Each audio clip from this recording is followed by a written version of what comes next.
Just when you thought the process was over, just when you thought Joel Embiid was finished, Ben Simmons went down. Markelle Fultz was a flop. Nerlens Noel, Jahlil Okafor. It was flop after flop after flop. Joel Embiid was still doing what he was doing. Jimmy Butler decided not to re-sign back. Or they didn't re-sign him. They chose Tobias Harris over him. My bad, Penn. They chose Tobias Harris over him. And we all thought it was over. And then a guy named Tyrese Maxey jumped onto the scene. He showed a little bit of promise. This much promise, a 30-point per game type of guy, we never seen this coming. However, he's here now. And this whole year, we were questionable about Joel Embiid, Penn. We were iffy about Joel Embiid. We didn't think that he was going to hold up enough.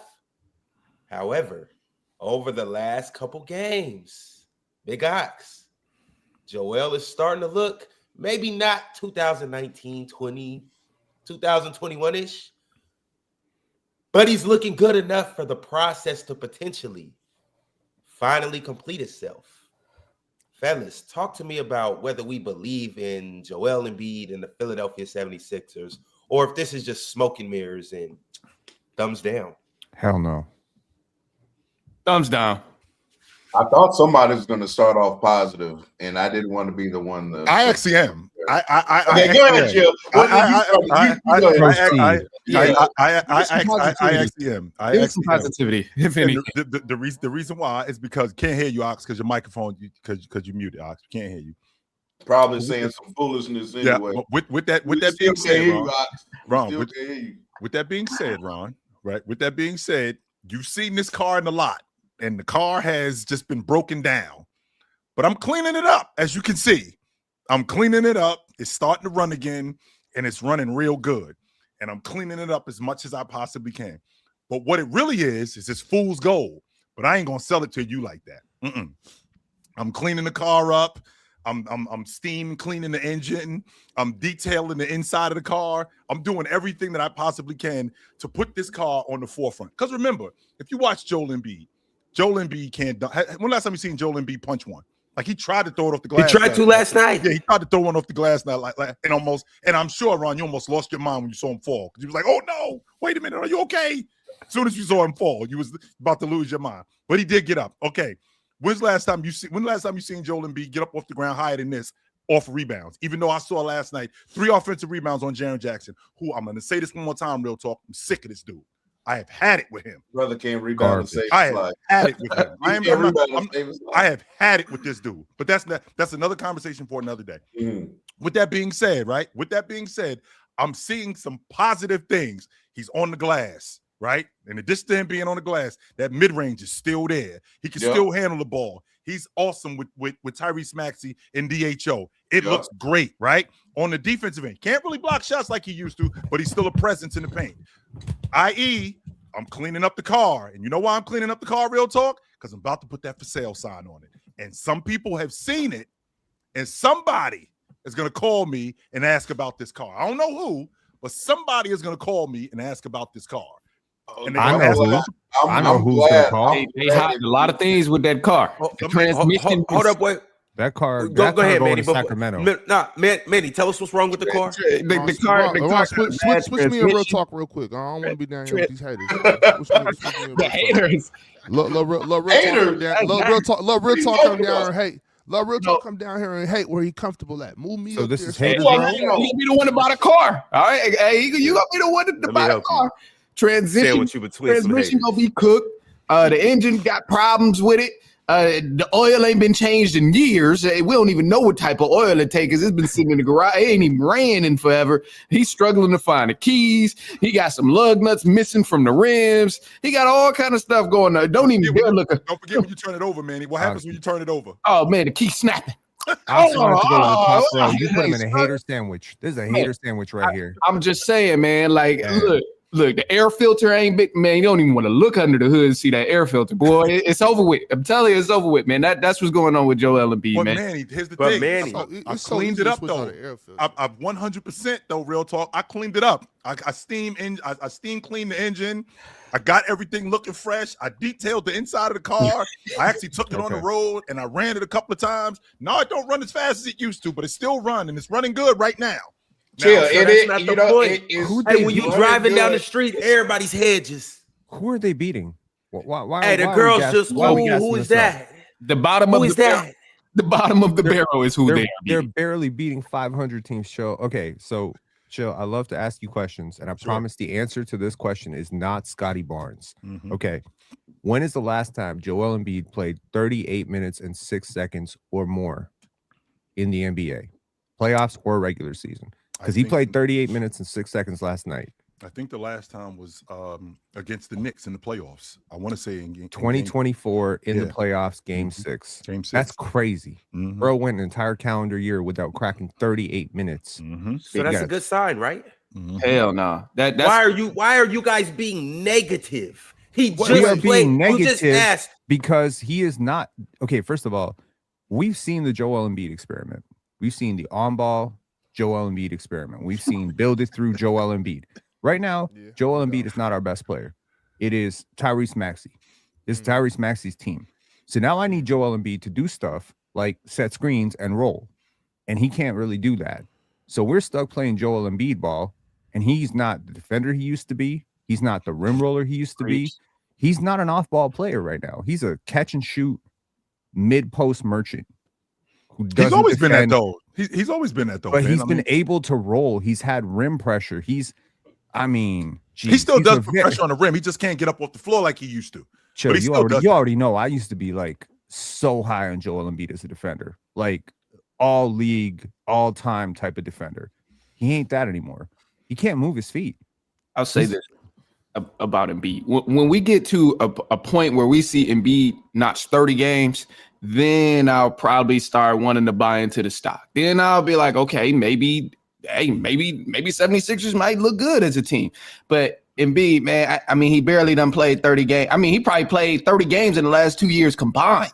So again, you got to fact check that part, but I know damn well he ain't touched over 40 in like 3 years. So I can't be like, oh, this is they back. Oh, the process is complete. It's about to be here, and then the same thing happens that has been happening for the past 3 years. Well, here's the thing, Manny. The process is done. The process has been done for a while now. It's been the process was. You out, Ox? You out? I've been out. Well, close the door. I told you 3 years ago. I've been out on the process. Welcome to haters. No. Give me a second. The process has been over. Joel Embiid is not the process. The process was all that tanking and nonsense they were doing to keep trying to get and just disrespecting the city of Philadelphia. That was the process was that 7 seasons of disrespecting the fans and people of Philadelphia. That's over with. Yes, Tyrese Maxey is the best player. I told y'all 3 years ago they need to give him the ball and let everybody else play around him. We jumped you too, Ox, when you said that. We jumped you. Yeah. I was like, "What are you talking about?" Yeah, you did say that. That's what they had to do. You know what I'm saying? So Joel Embiid is not the best player on. Joel Embiid is not the best player on the team anymore, and that's fine. But see, what I'm not going to do is be like Manny and Penn and have to be a front runner and see things for 30, 35, 40 games before I start giving him credit. Y'all have to understand Joel Embiid at one point was the best player in the NBA. He has to get his feet back going. He has to get things moving. Chill and Manny are saying they just dusting off the car and can't change the air filter and all that. It takes time. You got to leave a car. Sometimes you can't just drop the car off for a day and go pick it up. You got to leave it in the shop for a little bit. They got to give you a rental. You know what I'm saying? Sometimes they'll give you a rental at the dealership and let you drive that for a little bit. But that was all Drake Drummond. Sometimes, Ron, what you got to do is it ain't always about. He's just moving too slow and he can't do this. Penn, sometimes you got to slow down and let the gold diggers count your spokes. You know what I'm saying? Talk to him, Joel gonna be all right. I'm telling y'all, just have some faith, y'all. Have some faith. I just want to know. It's Wednesday. How can I have faith on Sunday? I'll have faith on Sunday, but I don't got. You're supposed to have more faith throughout the week than on Sunday. Hey, it's easy to have faith on Sunday. Chill ain't gonna have no faith on Saturday, but it's easy to have faith on Sunday. The point I'm trying to make, Ben, the point I'm trying to make is look, that was so nasty from you. When's the last time Joel Embiid played 38 minutes and 6 seconds? He not the same. Last night. He did it last night. Yeah, prior to last night, 2024, March. He did it May. He did it last night, though. So that means that is progress. That does mean when's the last time Kawhi scored 55? The other night. He never did it before that, but he did it the other night. Yo, so like what? Playing 38 minutes is not the same thing as scoring 55. One of those things is way rarer than the other. Dudes play 38 minutes every night. Thank you. What are we doing here? This is crazy to me that the other day we was all on Kawhi. I mean, it was 5v1 against Ox on Kawhi. They ain't been doing this. He show up every once in a while and buy a McDouble and eat that, and everybody like, oh, cool. And then now we turn the tables to Joel Embiid, where he show up and he been playing some good ball lately. He been doing this thing, but we can't treat this 38 minutes like he just been running the floor every time, man. They've been increasing his minutes over the past. The whole season they've been getting him more and more minutes. We can in fact do this with Joel Embiid because we know that this is. Let's be honest. Let's be honest. It's sympathy. Right, we all know that. We all know that Joel Embiid is done. We all know Joel Embiid is done being a top 5 player in the league. That shit is over. So look, this is what I'm saying though. So now let's just appreciate when he gives us these great nights. Because in all honesty, if you watch Joel Embiid right now, it's sad. I'm sorry. Even when he's out there scoring 30 points, even when he plays in 38 minutes. The brother can't jump, like Chill said. He literally can't jump. He can't really contest at the rim. Did y'all see Ja Morant just abusing him and that deep drop over and over and over and over again? Run it again. So at this point, Chill is right. All these fake numbers he's putting up right now, let's give him a hand clap. Thank you. Let's just give him a hand clap. And let's wait, why you calling it fake? Why you calling it fake though?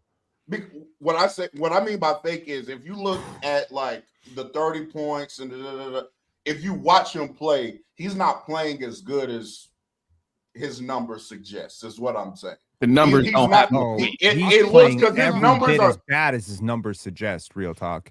No, I'm saying, but lately he doesn't have. What does it mean? Numbers. Let me tell you what it mean. Because you guys are comparing Joel Embiid to his old self and saying, so if he scored an old 30, you guys are saying, oh, he doesn't look as good as an old 30. What if we never seen the old 30? The 30 would we have. Chill, you are the king of this. You're the king of this, Chill. Comparing a guy to his former self. If I just gave you 30, I just gave you 30. It doesn't matter if the last 30 I used to give you was LeBron James 2007 dunking on your ass, as opposed to the new LeBron James. It's going to be more threes. It's going to be more methodical. It's going to be slower, back to the basket stuff. I still gave your ass 30. Just because it was the 30 that you wanted to see doesn't matter. Joel Embiid is in his post-Achilles tear DeMarcus Cousins arc, okay? That's where he at right now. Look what they're saying in the chat, Penn.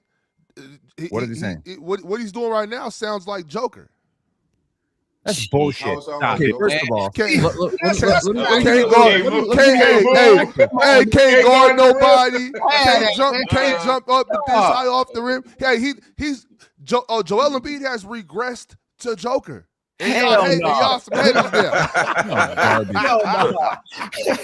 Okay, what's happening right over the last 2 years? Hold on. Numbers are required here. Who got more dunks this year, Joker or Embiid? I don't care. Numbers are required here. Over the last 2 years, Joel Embiid is shooting 44% from the field and 27% from three. That's 2 years of sample. Come on, that's it's 33 games. That's nasty. You telling me he's regressed to Joker? Joker probably doesn't have 33 games in his life with those numbers. What are we talking about? Not to mention real talk. Relax. It's only funny because there's a little truth to it. It is. There's no That's truth why to it's it. funny. That's exactly why it's funny. But the real talk. But the The real defense talk part, though, is to compound real talk's point about the fakeness of it. This is something that we do this all the time. And don't sit up here and act like we don't do it, Ox. When we see a guy of Joel Embiid's caliber, we see a guy who does something that Joel Embiid does, automatically, he's back. You said it with Leonard. He's back, which goes back to real talk's logic. This is an illusion. This is the glass of water in the desert.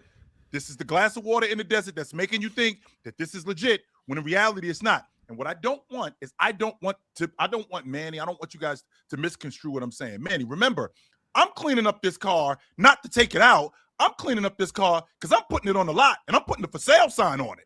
That's why I'm cleaning up this car. I ain't cleaning up this car because I'm keeping it. No, I've been wanting to sell it. Ain't nobody trading for Joel. Chill. I promise you, maybe There's one team. These numbers. There's one team. What you seeing right now, real talk. I promise you, Ox. What you seeing right now, Ox. Let this continue. I ain't talking about 34-17, but let me consistently get 26 and 13, 25 and 12, and they start winning some more games. You know what? That car doesn't look that bad now. Chill. Can you think of a franchise that consistently buys? There was just about 2-3 weeks ago. You remember I was the one up here saying, let's see what happens. You know, let's see what happens for the rest of the season. If he can get healthy, then rock with it. But if not, if y'all remember, I was the one saying we're gonna have to buy him out, stretch that contract out 10 years. Because no, you know what I'm saying? Nope, I just don't see. I don't think that'd be very responsible from any franchise to trade for him because of the asking price, because of the contract wise. The contract. If it wasn't so huge, I mean, it's a colossal contract. Yes. If it wasn't for that, chill, I could see some teams thinking like, hey, we'll take a chance because it is Joel Embiid. If we can get closer to real talk, if we can get 50 games a season from him. Hey, 50 games from Joel is better than 75 from a lot of people. So, you know what I mean? You know, that statement starts to get more untrue and untrue as the time progresses. No, but I mean, when he's playing 72 games in 3 seasons. Okay. Yeah, exactly, man. It depends on what team we're talking about, and also depends on what player we're getting those 70 games from. So, I mean, I just don't see it, chill. I think it'd be very irresponsible. I know what Penn's hitting at. Penn wants you to think that the Sacramento Kings, that we're gonna go get him, but that's not gonna happen. Like I see what Penn's trying to get off right now. Just we don't want to hear that. To your point, Ox. Okay, it would be very irresponsible if it was to your point, like that mob deal where I'm taking out a loan and I'm taking out this loan at like 40%. Okay, now that's ridiculous. But there's been plenty of times, real talk, where I need to hold 500, and we might have to get some other people involved in this for me to hold this money. Like real talk's going to give me this money, but I'm gonna get Ron involved in it, and Ron's going to give me some of this money, and Ron's going to give Manny some of this money to give Ox some of this money to make sure that I get the 500. But you all can get what you want because it's not going to be straight up because I can't afford it straight up from real talk. I can't. I got to get Ron involved in this. I got to get Manny involved in this. I got to get you involved in this, Ox. And the reason why I'm trying to do this because I've cleaned the car up and the car looks nicer now. The car didn't look as nice and the deal didn't make sense. Yeah. And if we get this could be a 3-14 trade, especially if you start talking to teams and I start making it make sense for you, not necessarily to have Joel Embiid because he's who I want, but I might have something that you want. And then Ron, you might have something that Manny wants. Manny, you might have something that Real Talk wants, and we can all come together and we can make this thing work. Chill, I didn't know this. I didn't know this about you just right now, Chill. I had no idea, Chill. I did not know that you were a used car salesman out here dumping lemons on hard working. You out here dumping lemons on hard working Americans, Chill. That's crazy. You ever seen the movie Matilda? You acting like her daddy right now. Yes, sir. Hey, Chill, oversell, underdeliver. That's what I'm talking about. If I could get $40 back, I clearly overpaid. Chill, you put that car on the lot. You put that car on the lot. I look at the Carfax. I walk into the car. I find out it has 280,000 miles on it. And I'm like, you know what? I'll give you $1. I'll give you $1 for this car because I know it ain't going to make it off the lot. What team out there that's actually serious about basketball thinks that Joel Embiid playing a 7-game series? It's for real. Hey, man, what team? There's some dumbass teams out here. Please talk to him, There's Manny. only one Please dumbass talk to team. him. I'm trying to tell you. There's only one. He could get there. He could get there. Who is the one? A lot of teams. So You know about who the the one Clippers? is. this is the No, only hell counter I have no. about that. This is the only counter I have about that. There's a lot of teams where he Sacramento. might be all right, and they think, oh, if I could just get this one missing piece, this one guy, yeah, he might not give me 26 and 10 like he used to, but if he could just give me 19 and 8, we will be solid. And then now my starter, who's my starting center, we can send him to the bench. So it's always that other person where it's like, oh, in that past relationship, they was bad. Oh, she was out here doing this and that, or he was out here doing this and that, but I can change them. I can make them better. I can do this. And it's so many teams in the NBA that do that. And we see it every year, every offseason. I'm not going to lie. What did Ludacris say? You can't turn a hoe into a housewife. Hoes don't act right. They don't. Right? Ain't no. We've been saying that for decades. People still ain't caught the memo. No, you can't, Ron. Still ain't caught the memo. People still. You can. She just gonna be still hoeing as a housewife. You be divorced 8 times. You gonna be a wife. So you can marry. This the thing though, Manny. Some people want to turn a housewife to a hoe. What I'm trying to tell you is this, Manny. Penn gonna be up here going through a serious depression when Jakob Poeltl and RJ Barrett are playing for the Philadelphia 76ers. Penn, do you find and see what I'm talking about? Now, see, here's the thing. Penn, I just saw your face because now you're intrigued. But the reason why you're intrigued because what I got now, Manny might have something for you that's gonna make you be more interested in my deal. Because you're going to get something out of it from Manny. It's not just you and me straight up. No. I think going to be Joel Manny Embiid's contract is so bad that you would have to attach Jared McCain just to get off of it. And even then, it's presumptuous. Again, the reason I keep bringing up the Kings, they're the only team that I can really think of that really chases this type of player, which is like, that player was really awesome like 3-4 years ago. Let's see if we can redeem it, you know? Like the Kings are like the antique collectors of the NBA. Have we went and got broke down basketball players? I mean, Greg Oden played for like 4 different teams or something like that. What I'm not saying broke down. I'm saying this guy used to be awesome. Y'all are name chasers. Greg Oden was awesome. He's clearly broke down. What are you talking about? No, but he used to be awesome, right? That's the point. I don't care about broke down or whatever. I'm just saying, like, because you're trying to get off a nasty narrative instead of actually trying to make sense. When have the Sacramento Kings front office is a dumbass. How many times have we ever went and got somebody that's played the 30 games in the past 3 but don't move the goalposts. I didn't say y'all want to chase someone that's broke down. I said y'all want to chase someone that used to be good. Okay, stop putting up DeMar, broke down goalposts Zach LaVine, for your former goofy-ass narrative. That doesn't even make any sense. It's not a goofy ass narrative. You think we're going to give up DeMontis Sabonis for Zach Joel LaVine Embiid? didn't used to be good. He's still good. He's still. He was former All-Star, 2-time All-Star, right? His All-Star days are gone. He's not an All-Star anymore. Well, he's not an All-Star because he's on Sacramento. That's why he's not an All-Star. You saying like they're getting guys who's starting to decline? Is that kind of like a clear? Yeah, they're going for the name value, right? Like Paul George, big name. You know what I mean? Like big name, big resume. It was the Sixers that went and got him. We didn't Absolutely. Offer Paul George no money. And since we're on a subject run of great games, that was an awesome game last night between Memphis and Philly. A fantastic game last night between Memphis and Philly. I love this kid. It was so frustrating, Joe. This kid Coward, Cedric Coward, awesome. I feel like he's a centerpiece if you're trying to build your unit. Because he looks to me like the consummate wing. He can knock down an open shot. He will compete on the defensive end. He will get on the glass. Not only will he get on the glass, he's great in transition. He looks like the consummate wing player that you can that could be a cornerstone for you building your unit, right?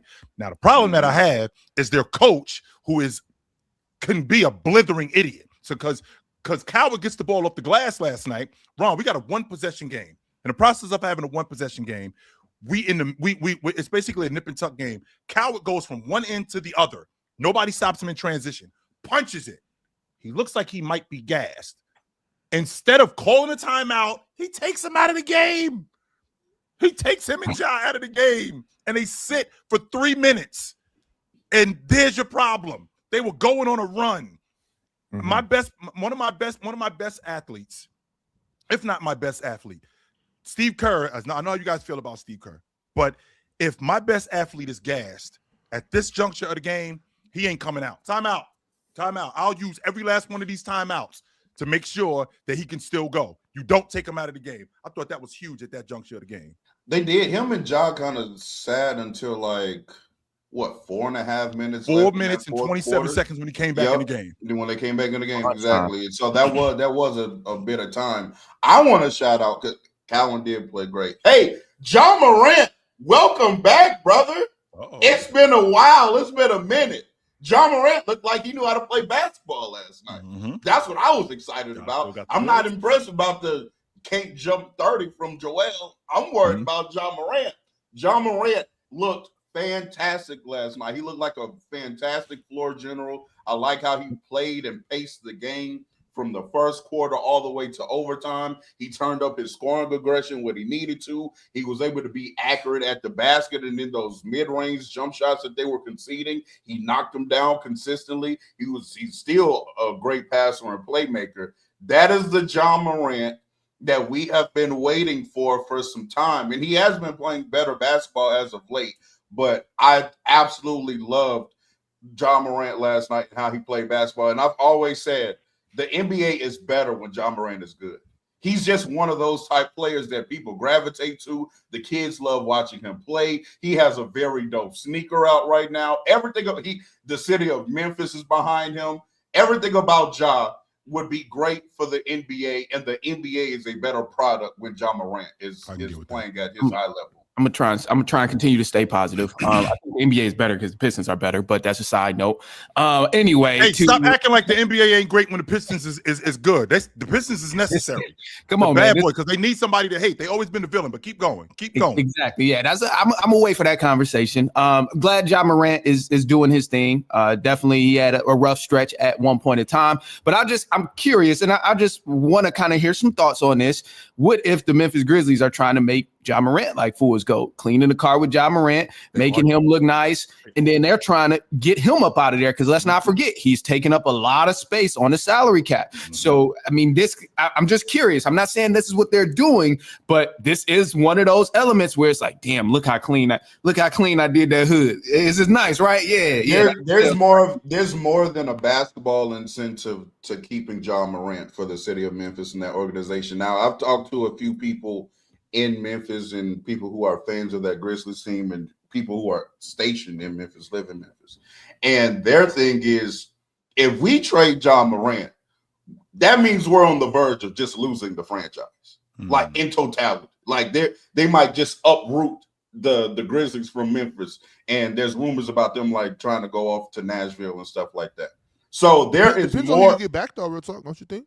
But what I'm saying is, if you're the Memphis franchise, you're trying to keep the franchise in Memphis. If you're that ownership, why? I mean, you could get some good. They can still be the owners and move somewhere else. Is that what happened from like Seattle to OKC? I don't know, but you can still do that. That franchise you can still own a team and just move it.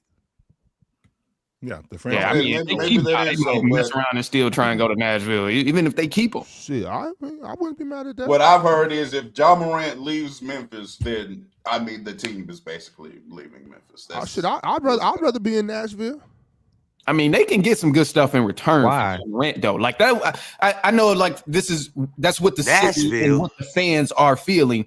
But it's also like, I mean, that team doesn't get destroyed if they bring in some good pieces for Ja Morant. Like, I mean, especially if he continues to have these games like he did last night, where you're giving you 40 and just playing good basketball. Then in that case, you can definitely get some solid stuff in return for Ja Morant, where it's not like, oh, the franchise has no future, the franchise is done.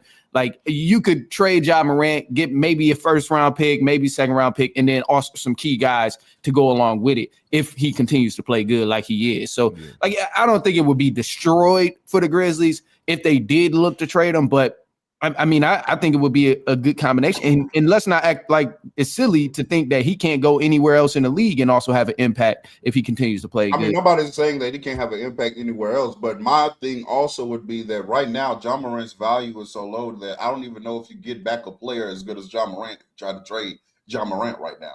See, that's the thing. How good is Ja Morant? How good is Ja? But see, Ben, that's the question. And see, I have more belief in Ja Morant turning it around than a Joel Embiid, in my opinion.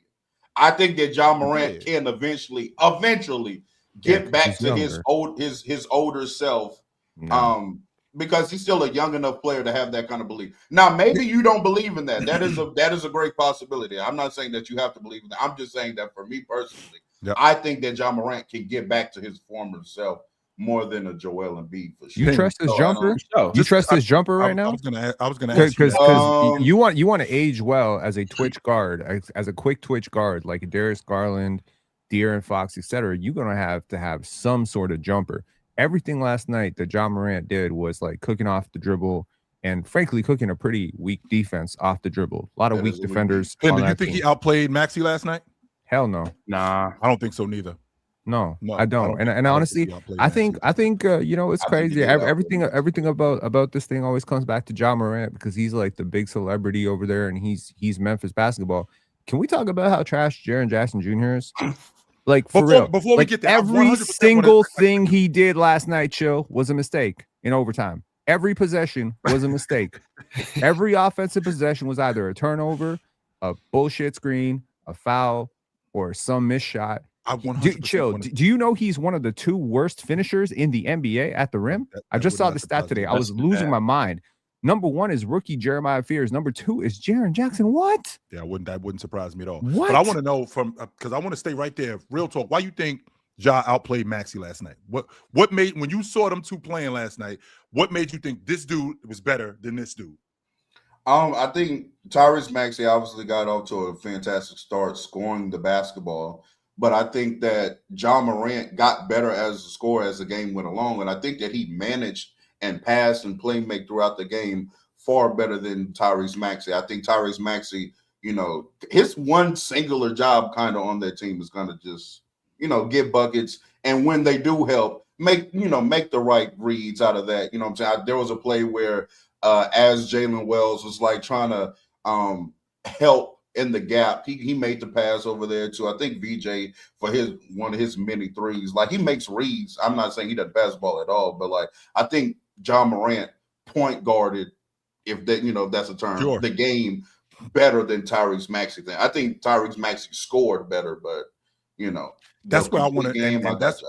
And that's where my counter is to you. I feel like Maxey point guarded the game. I feel like he did everything within the flow of the game. I think he did everything necessary without deviating from what we're still trying to do. He was playing off of Joel Embiid. That one pass that he threw, that one pass that he dropped on the floor to Joel Embiid when Joel Embiid got that N1 on Jaren Jackson. That was a big time pass. Like, a lot of guys can't make that pass. Then with him getting downhill, playing off that DHO with Joel Embiid, that was in the flow of the offense.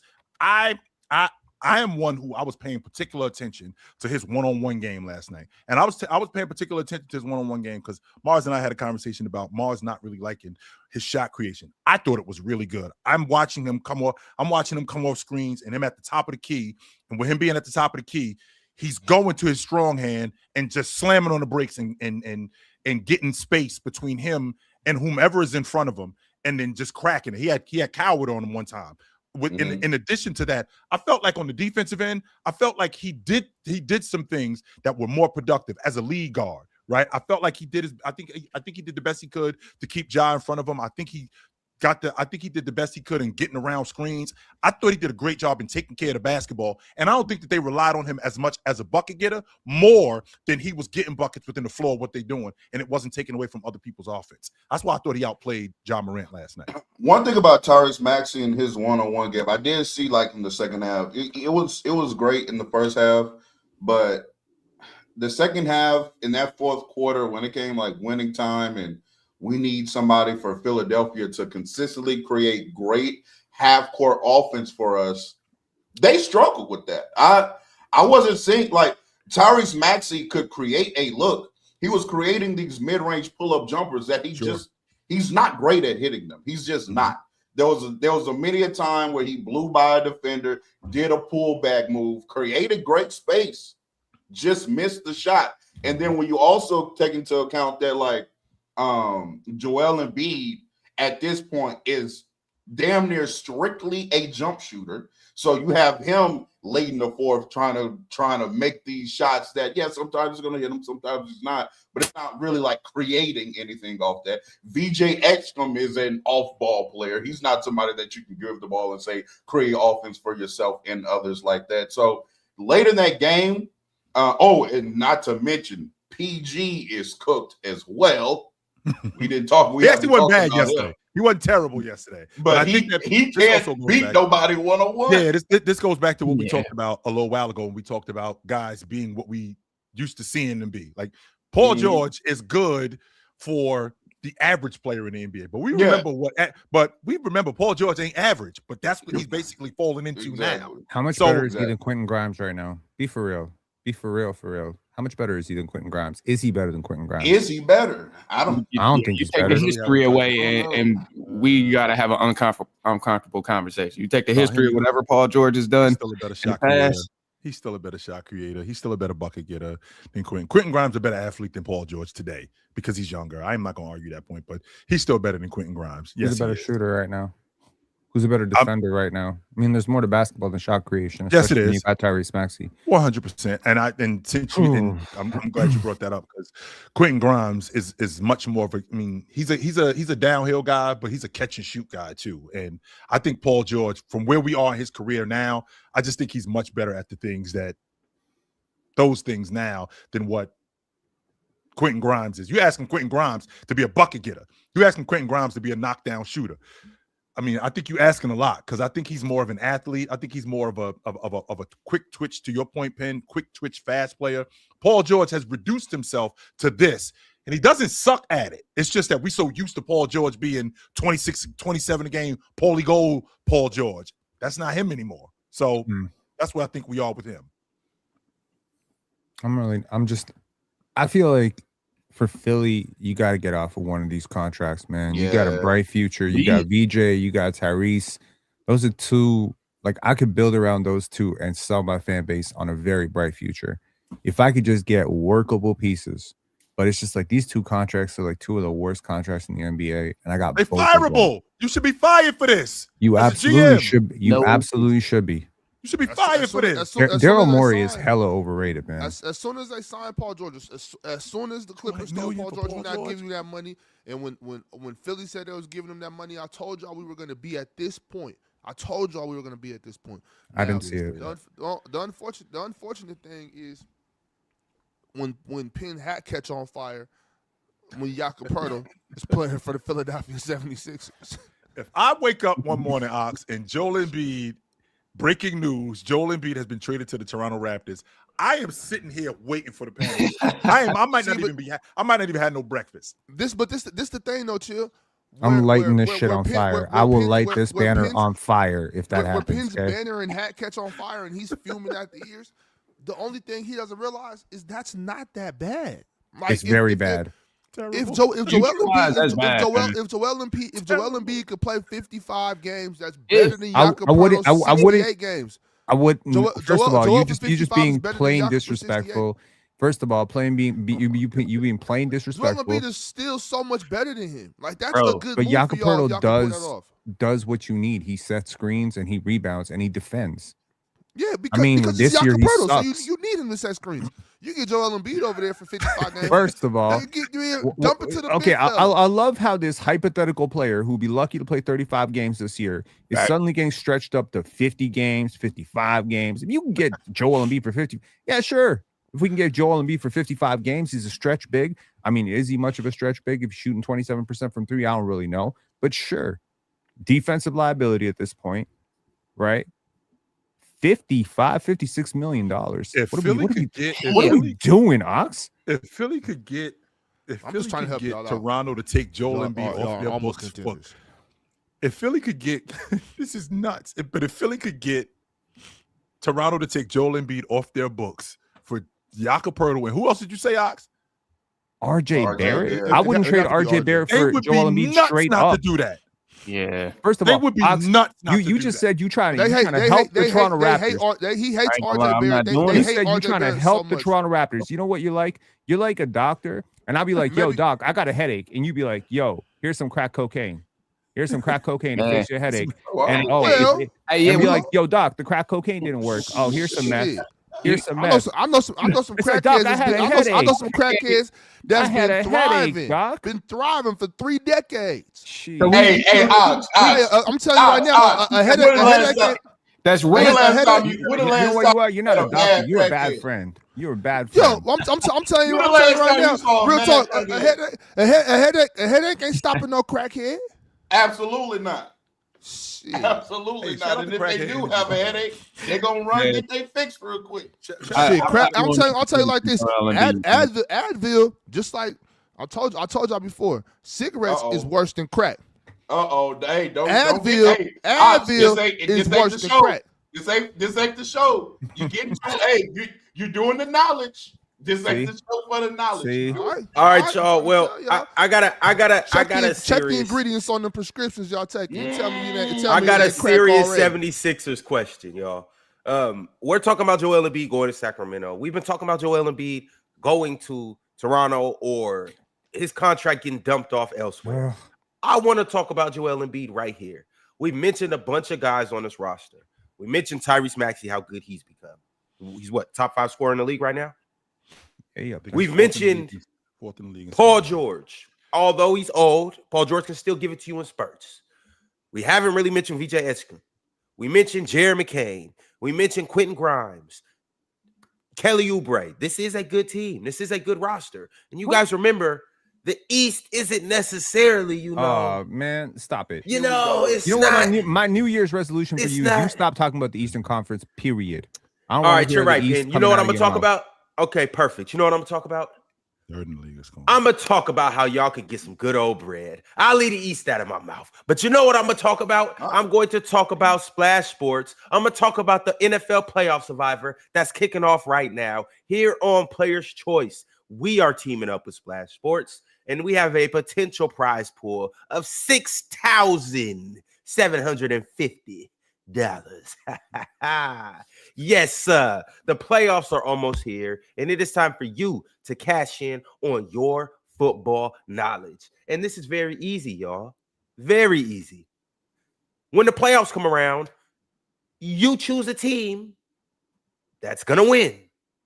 If your team wins, the team that you select, you stay in the prize pool.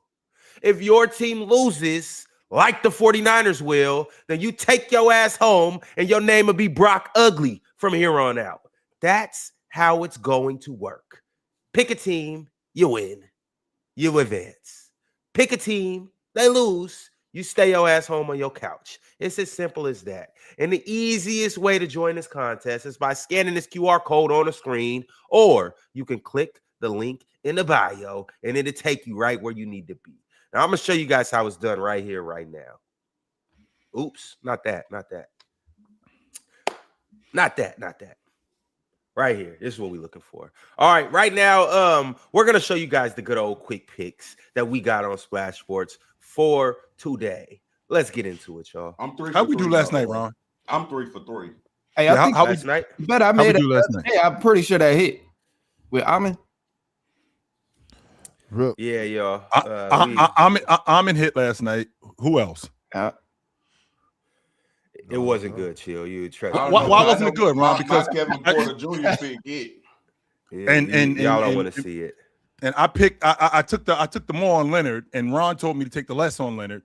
I took the more on him, and I was right. Yeah, but you didn't do that with good intentions, though, Chill. I 100% did it with good intentions. What are you talking about? You did that because you was hoping that he wouldn't hit, so that you could come up here and blame him against Sacramento. Are you kidding me? What the hell? Even more reason, Chill. I'm on to you. No, you're not. You think you are, but you're not. You're not. Because I don't think that. Let's get back to it. Let's run it back because real talk. You said you're on a streak of 3. Let's have you kick us off today then. See if you can go 4 for 4. All righty. Let me who all playing today? Who all playing? We got today? Golden State, Charlotte, Minnesota, Atlanta. Minnesota, Atlanta. Ain't no defense being played by Atlanta. Go to over on and he in his hometown. They playing in Atlanta too? Yep. Yes, Oh yeah, over on. We're taking the more on 30.5 from Anthony Edwards. Seems like a solid pick. Chill, you want to get involved today? Yes, sir. We got Indiana, Orlando. I want to Phoenix, Cleveland. That's where I want to go. I want to take a look at that Phoenix Cleveland game, and I want to take a look at Donovan Mitchell. Donovan Mitchell, 28 and a half. I'm taking the more on that. I don't know what it is about him and Devin Booker, but when they get together, it's fireworks. It's 100% fireworks when them two dudes get together. So I'm taking the more on that. Okay. Who else? Manny, Penn. Which I want to do. I'm kind of going heavy on that Ant bet. What was his line? I mean, honestly, we already got Ant. We took Ant's pick already, so can't take Ant again. What Alexander Walker looking like? For points, he got 17 and a half. Oh yeah, I'll take that for sure. 17 and a half. More or less? More. Hey, he is the hooper. Yeah, he's a bucket. He can hoop. And Trae Young did not play either. Oh, absolutely. He's a bucket. Y'all don't like that? Y'all don't like that Rudy line? 11 and a half against Atlanta. They don't got no. I never take any Rudy Gobert point lines. No, never. Nah. Never. Might be all right, though. That might be good. I think I would want that one under my belt too. Penn, you got anything you want in this one? Got the Knicks versus San Antonio. Scotty Barnes rebounds, maybe. Let me see. What, you don't want the points?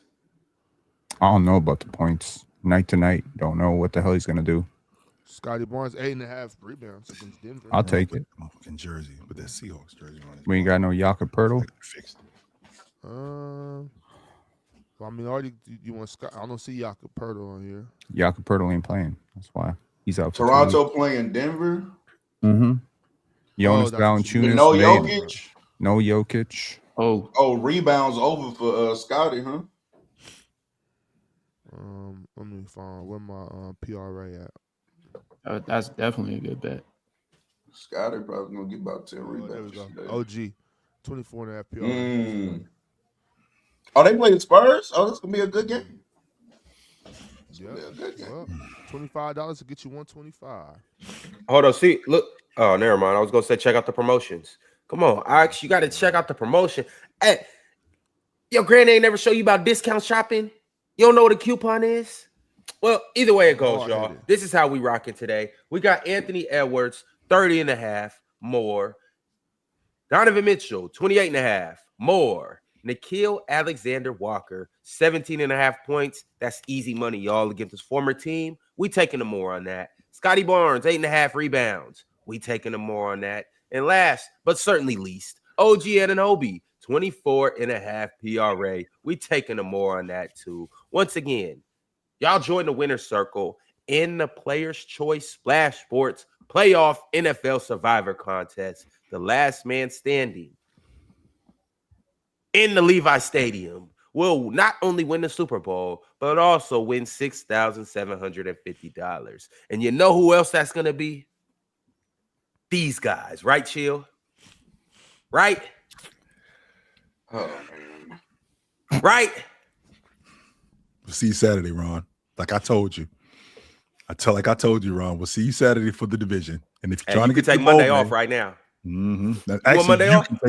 You can take Monday off. I'll be here. Don't you worry about that. I will be here. I'm gonna be in Magic City. Hey, all I'm gonna say is y'all lucky y'all in the NFC and not the AFC, because otherwise I'm real be getting both of y'all up out of here. Best real defense talk, in the league, please, dog. Best defense in the league. Best defense. We took care of that. Offense. We took care of that. Best offense. I mean, best defense in the league. Y'all beat the Niners. We took care of that. All right. Handily too. That offense. We'll see one of y'all in the Super Bowl. We'll see one of y'all in the Super Bowl. No worry. I did not appreciate that ass whipping down in Houston, by the way. Real talk. Yeah. I did not appreciate that at all. Yeah. Defense I did not appreciate that. Meanwhile, Saturday, we're gonna bust y'all ass. That's why I got my gear on. We gonna bust y'all ass, bro. Yes, we are. Hey, Pin, what if I was to tell you that my team has the most efficient scoring offense in the NBA?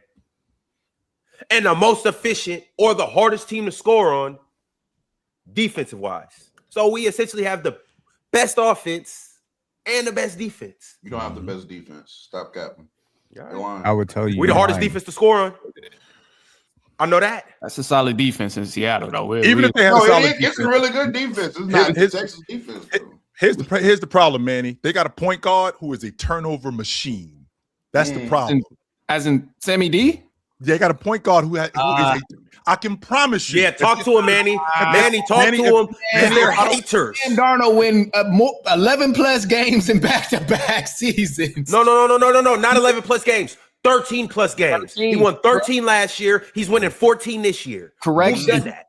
Correct. Yeah, 13 straight games or 13. Yeah, positive win seasons with man. It's that's a good team, man. What are they gonna do in the playoffs? That's a damn good team. It might be different. It might be. It's a different team. We'll different coaching, all of that. We don't know. But I tell you what, if I'm going against them in the first round, I'm gonna be a little shook. If they don't, we're gonna have a bye. Don't even worry about that. We're gonna have a bye. You're the number one seed. Don't even worry about that. They're not gonna have a bye rule, so they're going bye. That's where they're going. Actually, that's really what. I'll put it this way: that Seahawks game against the Rams was crazy. That finish against the Bears for the 49ers was crazy. So these is two good teams that's about to go against each other, man. It's must-see TV. That may be your NFC Championship game right there. What you saw on Sunday night. Well, that might the Rams. That might be your NFC Championship game. Yeah, that's it. Because if I don't promise you one thing, I can promise you this: Sam Darnold's going to give us the ball. He's going to give us the ball at least once. You can bet on that. Whether Brock Purdy can you run another quick pick? I don't know, but I'm pretty confident that Sam Darnold is going to give us the ball at least one time. He'll give it. He'll run give another quick picks. Just give me. He might Brock Purdy left. TDs too, though. That's the only thing, because y'all got injuries on that in that secondary. I don't know if y'all got y'all cornerback. And we don't. No cornerback. And nope. So here's the thing: no cornerback. Our best pass rusher out, and not our best middle linebacker, the best middle linebacker in the league, and Fred Warner out. Meanwhile, where we at? We're a game away from the number one seed in the NFC, which means the coach of the year is Shanny. Ron, after we bust y'all ass on Saturday, you make sure you have your ass up here on Monday. You make sure of it. You make sure he is for sure the best regular season coach in the league. You make sure you have your ass up here on Monday. As a Falcons fan, thank you, Big Ox. That's all I want right there. That's all I need. Brock Purdy, Lester, and a Sam Darnold over. We'll take it. I'm straight with that. I'm straight with Brock Purdy. I'm straight with Brock Purdy throwing for 220 yards and C-Mac running for 200 all-purpose yards. I'm good with that. I ain't gonna touch nothing on C-Mac. And you better not. You got it, brother. You better not. You got it. Mm-hmm.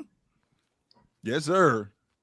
All right, fellas. Well, let's go ahead and transition into some of these super chats. The people have spoken, so let's see what they got to say. The first super chat is from Jordan Reed.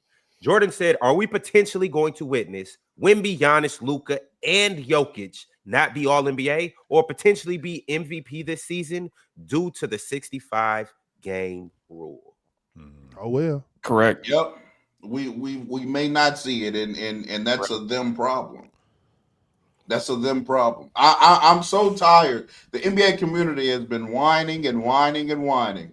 Oh my goodness, we don't have a criteria for these awards. Yada yada yada. The NBA puts in a one threshold to meet. One. And it's something that you would think is universally accepted. Because what else can be as universally accepted as games played? They didn't put a stat on it. They didn't say you have to score 30 because then that hurts players like Tyrese Halliburton. They didn't say you have to get 10 assists because then that hurts players like Shea. They didn't say you have to get 10 rebounds because, like, bro, the fact of the matter is that there was one singular rule. It's to play the vast majority of the games, and that's fine. If you want to lower it to 60, I'm cool with that. I am cool with lowering it to 60. But my goodness, playing the games does have to matter at some point. Man, real talk. Who the hell you think you are making somebody come to work? What the hell's wrong with you? Mandating somebody actually coming to work. What's wrong with you? Yeah, we pay you for me being an awesome basketball player. That ain't enough. Even if I only played 10 games, that ain't enough. Me being an awesome basketball player, I gotta come to work too. What the hell's wrong with you? Real talk. Hell no. Let's call it 62. If they just you can only miss 20 games. You know what I mean? Like that's 60. I'm not mad at 65. personally, because it's like if you don't play enough games, you don't deserve to be all NBA. Yeah, I agree. That goes for everybody. Everybody. You can still be recognized, in conversation as one of the best players in the NBA, if not the best player in the NBA. But you will not be rewarded for not playing enough games. That's how it should be.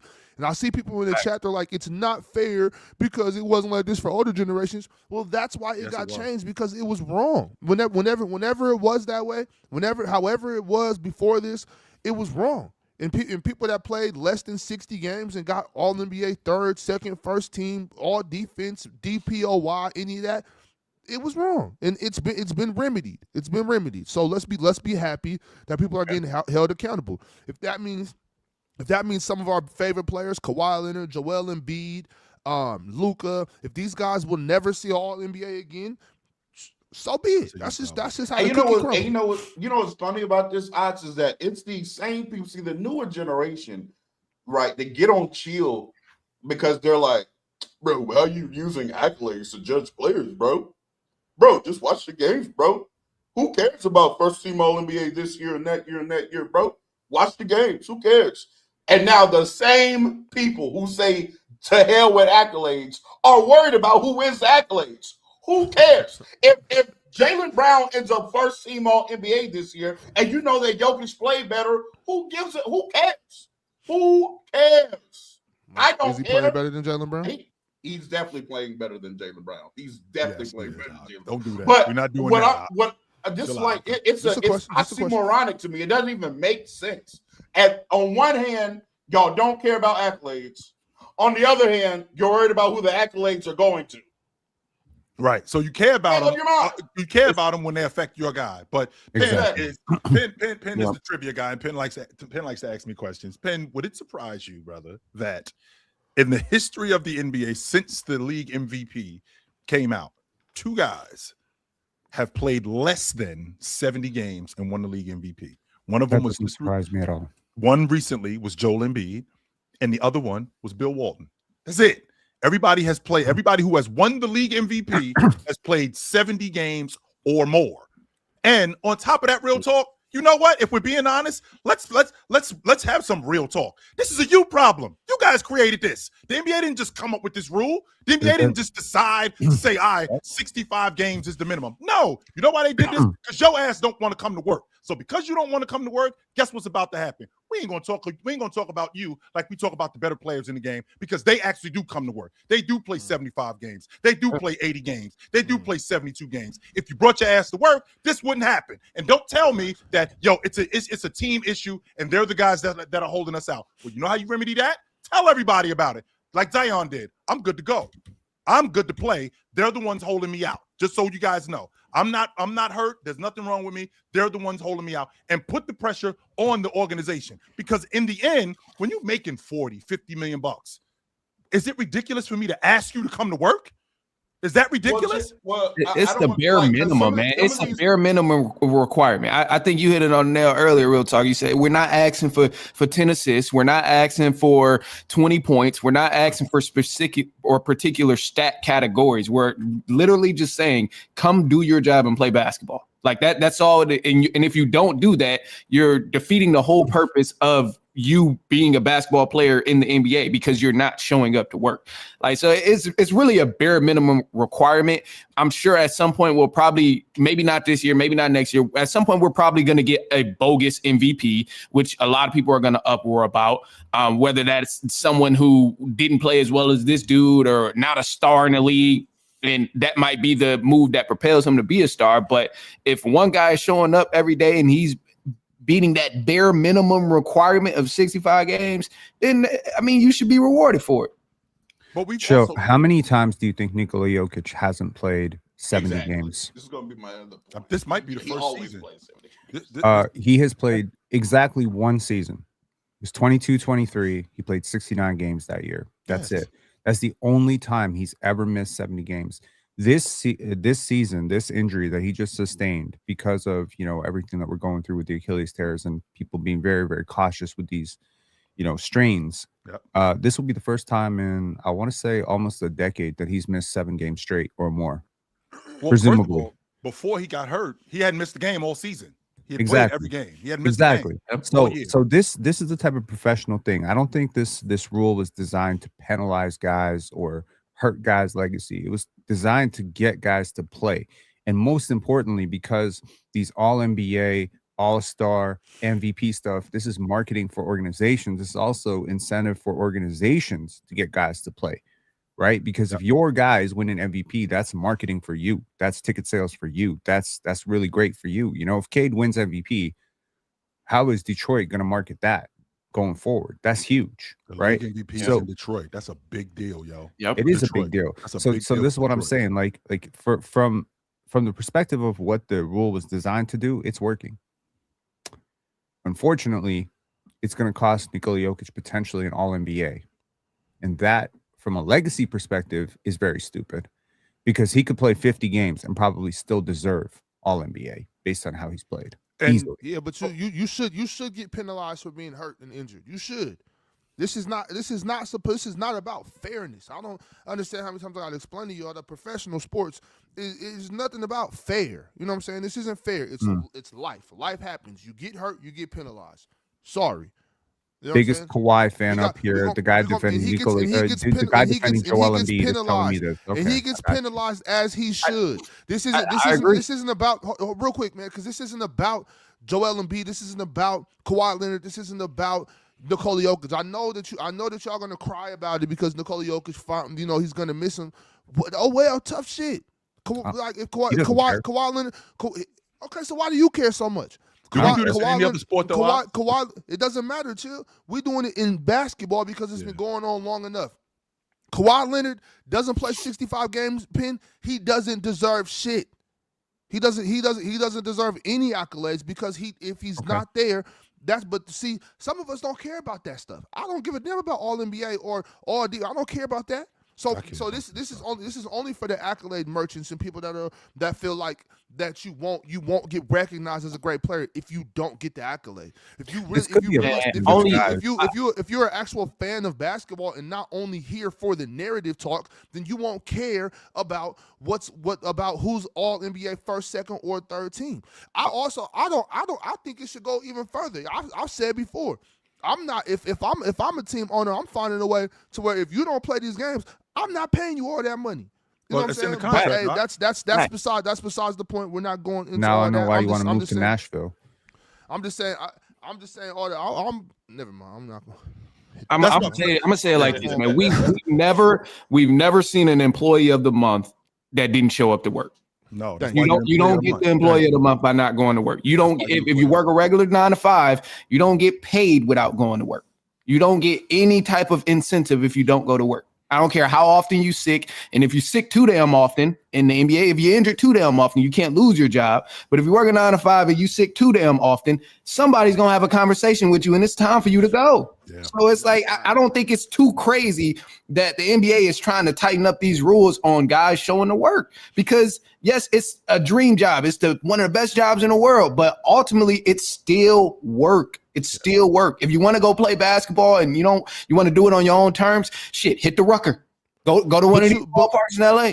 But man, Chill said, it's their fault. All these prima donnas out here acting like NFL wide receivers. These players now they're just prima donnas. They want to take mental health days and shit. Man, get your ass on the basketball court.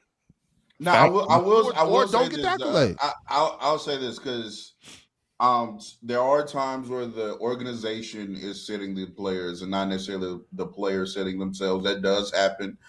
So just to be fair and on that point. But I do think to people in the chat that are saying like, well, the other generations didn't have this rule and other generations still got like the All-NBAs and the awards and stuff like that. But what the rule was originally to combat like the load management problem, right? Yeah. They wanted to incentivize players to play the games. And the reason why being All-NBA is important to these players is because that boosts your contract. You can earn more money when you make All-NBA teams. And the fact of the matter is they showed that if a player makes the effort to play the games to ensure the contract, they will reward said player, even if they don't necessarily play at an All-NBA level, and put them on the All-NBA team. The player I'm talking about is Tyrese Halliburton. That year, Tyrese Halliburton got hurt. To me, he already didn't start this. He didn't start the season that great. If y'all remember, started the season kind of trash. Yes. Not even kind. He started the season god awful, to be honest with you. And I think that All-NBA team selection that he got was questionable. But guess what? They saw Tyrese made the effort. He got the 65 games. They put him on the All-NBA team because they knew his contract was coming up, and that's why he was trying to play the games. They put him on. He made the team. He got the contract. So even clear, the league is telling you, if you make the effort for that kind of incentive, we'll even put you on the team so you can get the contract. So I think the conversation really is, I think it's stupid that an All-NBA team dictates how much money you can make with a specific team. If I make Supermax or Max player on this specific team, regardless of where I ranked in the league this certain year, I should be paid accordingly. That to 100%. Me is the problem. Having the awards tied to contracts is the problem. But having any kind of threshold to meet to get an award isn't penalizing anybody. In fact, it's rewarding the people that do hit the criteria.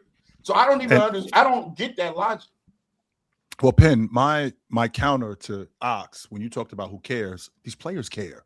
How many times have you seen a guy walk up to the podium who won the league MVP? He's in tears. How many times have you seen a guy win the defensive player of the year and he's in tears? How many times have you seen these guys elated when they are first team All-Pro? These guys care about this stuff. And the reason why these guys care about this stuff, because they know how hard it is at that level to achieve that. Like, they don't just hand out first team All-Pros. They don't just give away being the league MVP. You don't just give away the NBA Finals trophy. Like, that shit is hard to do. So when I get that, that's an achievement for me. And I don't want to scoff at it. And the requirement for me to show up to work isn't a big deal when this is the end result. That's not, if that's all you asking me to do, you ain't asking me to get busy, because I'm going to do that regardless. What you are asking me at the base, Pen, is show up to work. That's what you're asking me to do. That's just the prerequisite here. That's the prerequisite. That's part of it. If you can't do the prerequisites, then you know what I'm saying, you're not gonna get the rest. And that's just as simple as it is. And to your point, though, real talk, players need to speak up, stand on their nuts, pull a Max Crosby. If they're sitting you, make it be known. Go record yourself jumping on the trampoline playing basketball with your daughter. Let them know I could play. They not letting me. But stop sitting around like a church mouse. You sitting around, you tucking your tail, and they playing with your money, then that's your fault too. Be a man, stand on your nuts. You saying be a snitch? Respect. I ain't mad at it. Sometimes you got to. And the dude in the chat, Jalen, said that will it fix the problem? Hell yeah, it's gonna fix the problem. You know why? Because we start seeing guys, and y'all know how I feel about Julius Randle. But when we start seeing guys like Julius Randle, first team All-Pro, and we start seeing guys that ain't got no business first and second team All-Pro on the All-Pro team, and we start seeing dudes in the MVP conversation, I promise you, these guys are gonna be like, nah. Because what's going to happen is when these guys are ending up on first team All-Pro and second team All-Pro, man, you know what that means? That means that they are now in that conversation with these dudes. And we know for a fact that there's dudes who shouldn't be in those conversations, but they are because of what they achieved. Because you couldn't come to work because physically you couldn't hold up. Well, now you know what I got to do? I got to start bringing my ass to work, because ain't no way you're going to start talking about him like you talk about me. We seeing it right now, real talk, with Wemby. Wemby don't want to hear you talk about him and Chet in the same conversation. Don't bring him up when you're talking about me. Don't do that. And Wemby is not in the minority. There's plenty of players in the league that think like that. They just won't say it. Wemby will say it. But when you see these guys now making first team All-Pro and second team All-Pro, when you see this guy, said player, being third in MVP votes because you wasn't available, and now people are saying, you know, he's as good as you. Well, we got to stop that. And we don't got to stop that because of the rule. I got to start coming to work. Yeah. It's all fun and games. Mikal Bridges in the MVP conversations. I don't like the idea. I don't like the idea. Also, this will be my last point about the situation. Like how the thought of Jaylen Brown playing this well, it would be a travesty if he's first team All-NBA, right? Or a player like Cade Cunningham who's doing what he's doing in Detroit, it'll be a travesty if he made first team All NBA. These other players are playing phenomenal basketball. It's not like these other guys are, boo-boo cheese or whatever. These guys are great. They're playing fantastic basketball. They're leading their teams to win. They're playing great. So they have a right to that award just as much as anybody else. And I also just don't agree with the logic or fact that I can literally, let's say I play like 49, 50 games, right? And there's another player who plays 70 plus. And maybe, yes, I did play better than him during my time. Another topic also that doesn't get brought up, this is a point that never gets made. The less games I play, that actually could lead to a bit of inflation in my statistics as well. Because what if I do go on a 2-week, 3-week bad stretch later on in the season that does dull my averages and my percentage points by a tad bit? But we never know because I only played 50 games. I could have had a bad 5-10 game stretch. I could have had a bad 12 game stretch, but who knows? So we see the 50 games, we see their numbers at 50 games, then we're like, oh my God, they're way better than the person that's playing 70 games. Yeah, but the guy that's played 70, 75 games, he also has more opportunities to play bad because he played the games. Right. So, real talk, your original point about that was what I was trying to say before y'all let Damo come up here and jump me and turn everybody against me and say I was disrespecting Tyrese Maxey because he was playing at a first-team All-NBA level. Because there's guys, Chill, I got to call you out, that made up their mind before the season started and said that Jokic, Luka, Wemby, SGA, Giannis, these are the guys. Now, we have to get away from that mindset because there's guys like Cade, Jaylen Brown, Tyrese Maxey, Austin Reeves at the time. There's guys who are playing great basketball but will never get acknowledged because we have determined that these are the 5 guys before it starts. So that's how it is. Let's keep going through these super chats though. Yes, sir. Speaking of Luka, what are y'all seeing on the court with Luka for him to still be viewed as a top 5 player? Ant should take that spot without question. I'll tell you. I agree. You give it to K too. I'll tell you what I'm saying from Luka to be a top 5 player. Not a damn thing. Exactly. not a damn thing. I don't think Luka right now is playing top 5 basketball. I do not. I do think right now Ant is better than him. And in fact, you can argue that Ant now has been better than him for an entire calendar year. Because I thought Ant was better than him last year as well when he came back fat and out of shape and couldn't move. And now he lost weight and he's still worse than Ant. So I don't know. I don't know. I think it's a lot of dysfunction with that Lakers team right now. And also, I haven't been impressed from what I see from Luka. Only thing that's looked the same that I was vouching for Luka at one point is the jump shot. I mean, I don't know what it says statistically from the numbers, but the shot has been the only thing that looks normal for what I see from Luka. Everything else, man, still liability on defense. I mean, the decision-making, it's still great passer, but I'm just not really impressed. The way he's getting his buckets is also different from what I've seen in the past too, because now it drives me crazy because when talented players have to rely on these foul calls, it drives me insane. And I see Luka do that so much. And I'm like, he's such a talented offensive guy. You don't have to try and flop and throw your hands up after every shot attempt to get the foul. And the fact is, the referees is giving it to him. So now he continuing to get his 8-9 free throws. And of course, that take you from 9 points to 22 at the end of the game. So it's crazy, but Luka has been playing bad. Long story short. Talk, did you watch him last night? I don't think he's playing bad. He was not good last night.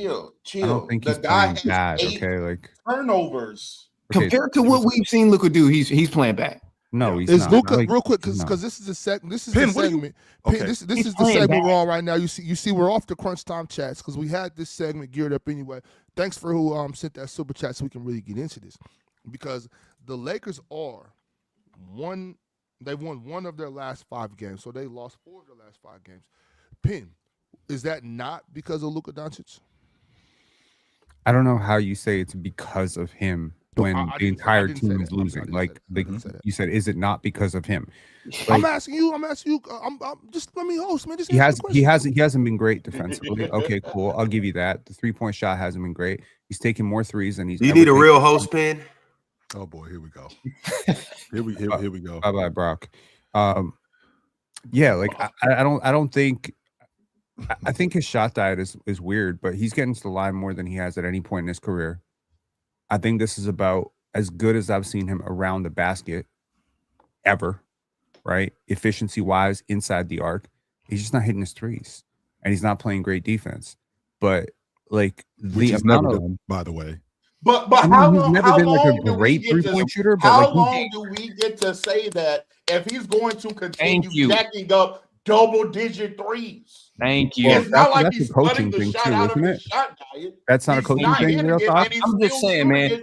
That much. That's not a coaching thing, real talk. Anybody else down? We get to talk about Luka. We tearing anybody else down who performing like this. We see SGA play this bad for this long. We're tearing him down. There's a lot of SGA haters out there who are slandering the hell out of him if he played this long. We see Cade play like this, like how Luka has been playing. No defense, bad shooting, all that. We're tearing him down. But I just don't know why all of a sudden Luka get a pass for being bad consecutively. In this Manny, it's not all of a sudden. This is who Luka always been, and I've been trying to tell y'all this shit, and y'all talk about me like a dog. I told y'all he can't guard his shadow. Now, mind you, it's crazy because I was on the Luka train this summer because I saw him getting in shape. I thought he was going to play more defense like he was playing this summer. So I was really high on Luka coming into this season. Really, really high. And I can't believe how I start coming over this side. He goes back to doing what he's always done. And now y'all act like, oh my God, Luka Doncic doesn't play defense. Luka Doncic is a grenade launcher. Luka Doncic just pump fake and throws body around and just shoot all types of dumb shit. And now all of a sudden y'all see it. He been doing this. He has not been. I see. He's been doing this. No. This is where I don't like. I don't like the like. No, it's because he's playing for the Lakers, man. It's because he's playing for the Lakers. That's what it is, man. It's because he's playing for the Lakers. That's all it is. That's all. This is what he's been doing. This is Luka Doncic. This is Luka Doncic. Hey, and this would always help you too, though. Wait. Because now it's on the grand stage, and now the numbers ain't as flashy as they was in Dallas. The numbers are very flashy. Yeah, they're very 33, 8, and 8. If not, they're flashier. They might be 33, flashier. 8, and 8.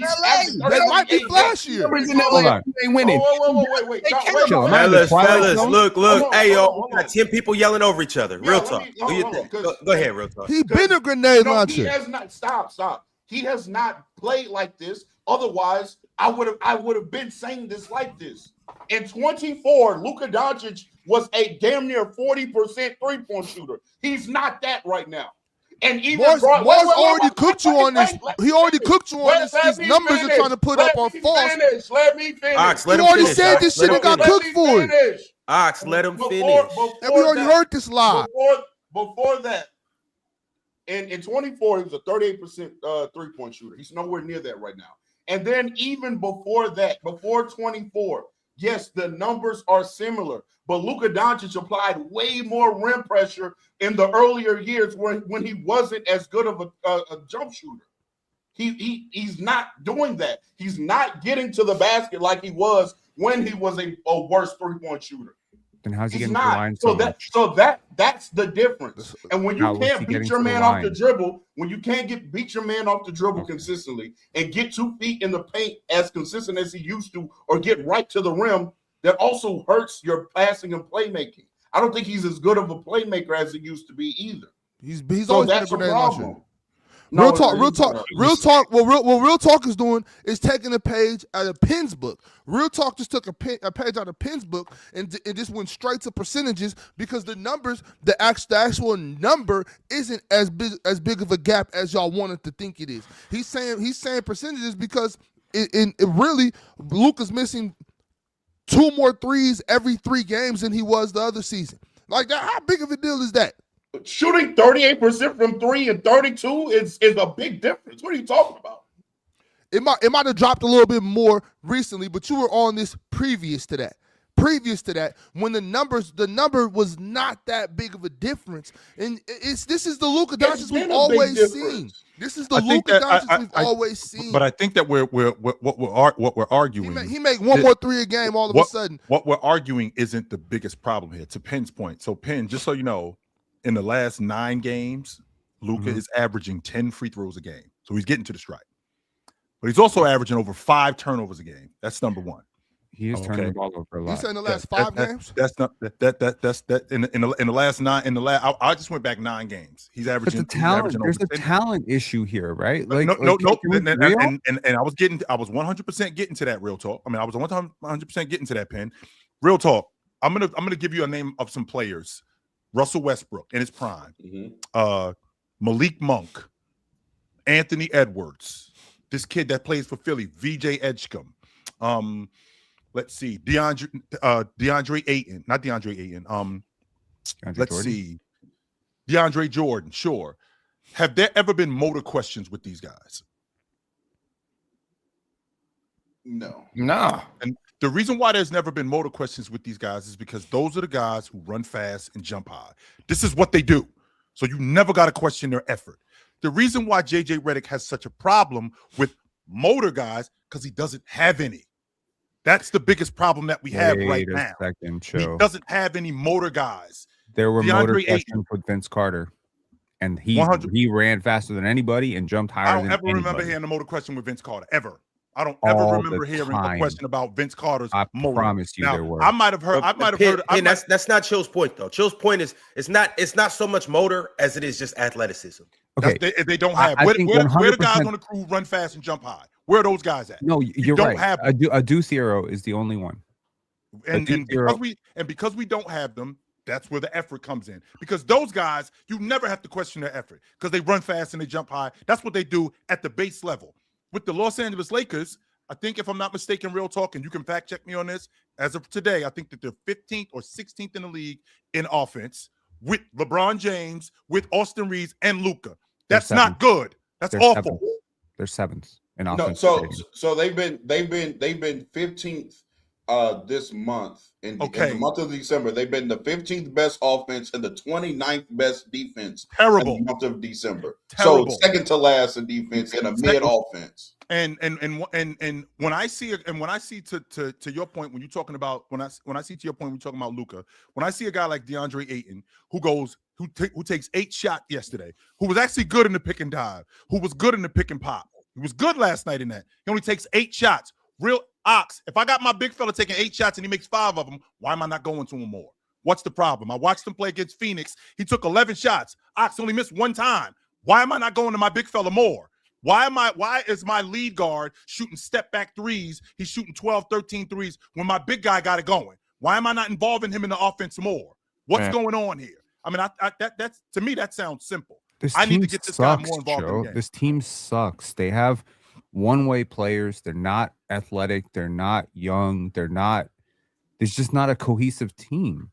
It doesn't make sense. And I mean, like, I don't understand this fixation that we have of like tearing stars down for not being able to do enough. Like, this is a very good playmaker who is having a pretty tough shooting season, and he's getting a lot of turnovers, but he's also getting a lot of attention. He's getting to the line a lot. He's probably shooting the best he has ever inside the arc. So his 2-point percentage is like right up there with all-time best ever. So long mid-range, short mid-range, around the basket, etc. He's been very efficient. He did lose the weight. So he came into the season with at least the right intention, of at least trying to play defense. But who the hell thought this guy was going to be a lockdown defender? And he's not your worst defender. I did not think about that. He's not your worst defender at all.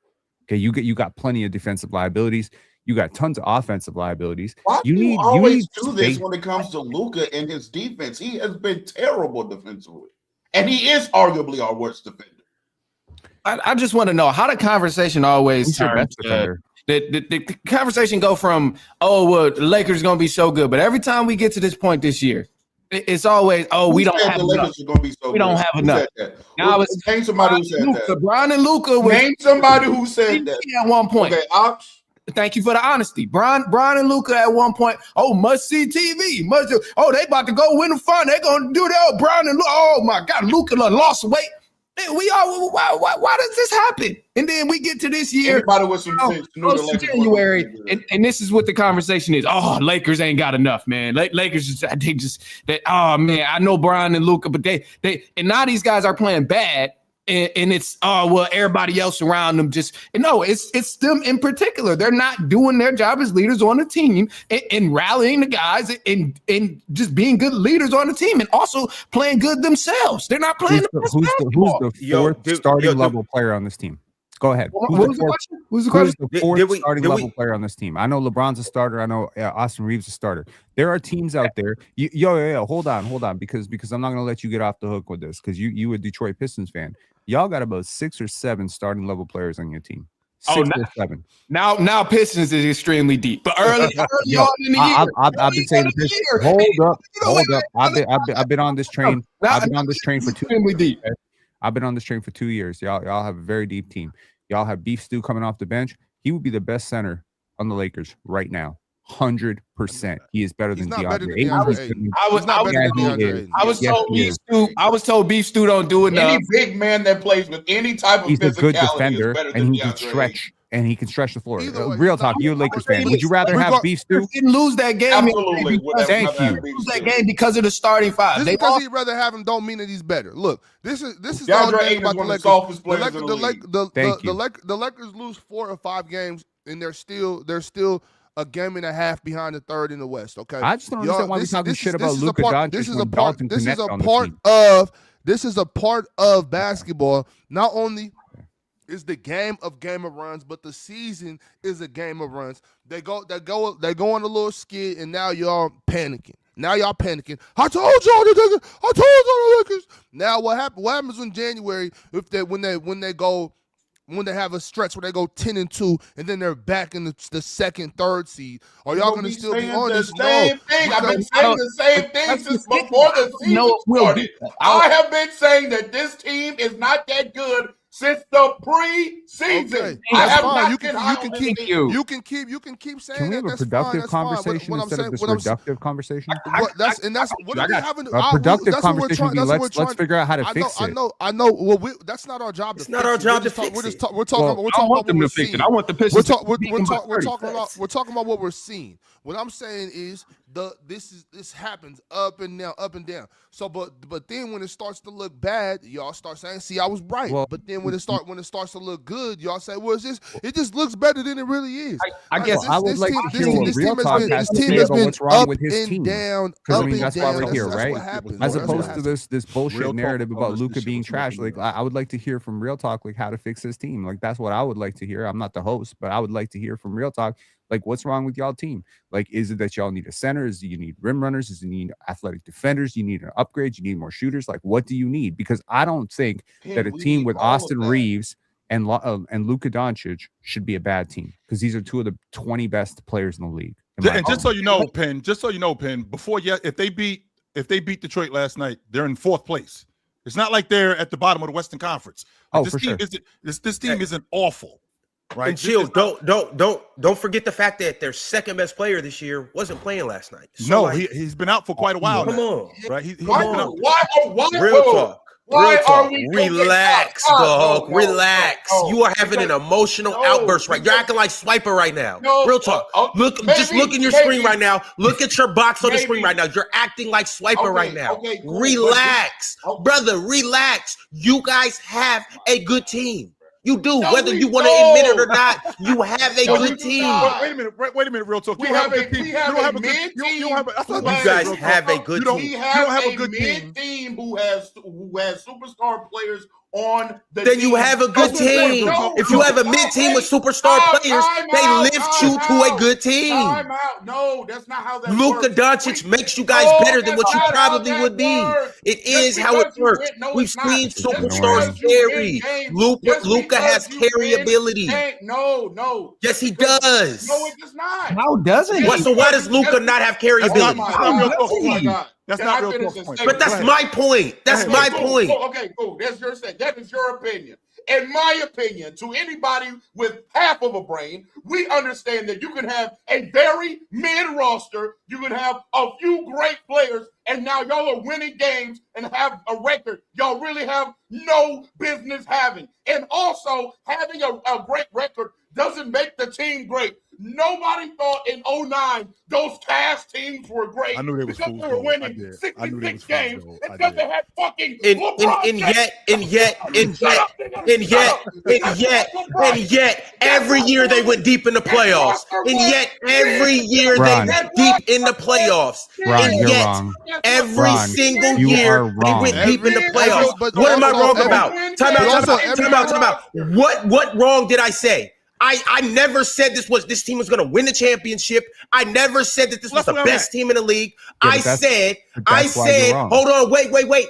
I said, I actually agree with Real Talk. Yes, they are a mid team, but they have superstar level talent, which raises their floor to a good team. I actually agreed with Real Talk. Yes, your roster can be mid, but if Luka can carry you to wins, what does that mean? Luka and Austin Reeves have carryability. I actually agree with Real Talk. This team is awfully similar to those Cavaliers teams where I believe that those rosters sucked. But you know what? They had LeBron James. And you know what Ramon James would do?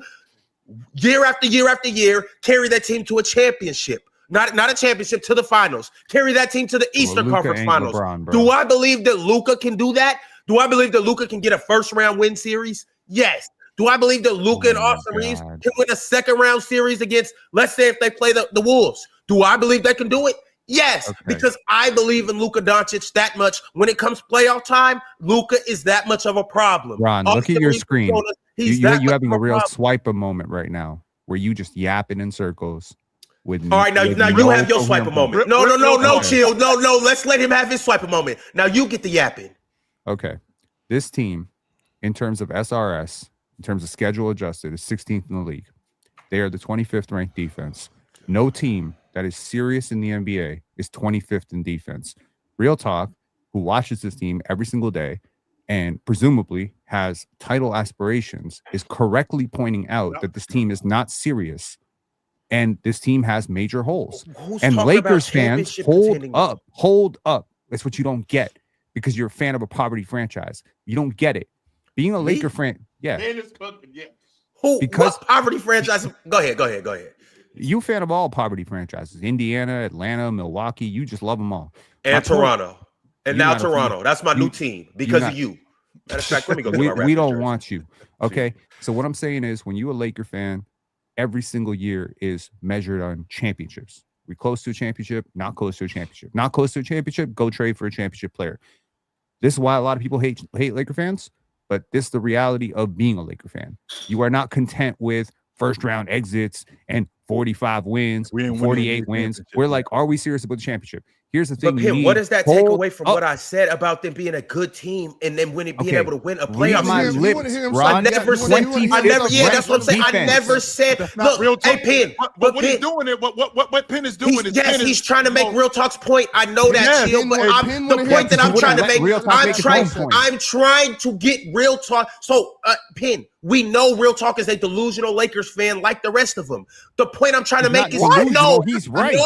No, Penn. I know he's right. I'm agreeing with him. I'm saying I know you're not going to win the championship. That doesn't mean that your team is not good. That's the point I'm trying to make. That is fact. Regardless of that, though, regardless of that,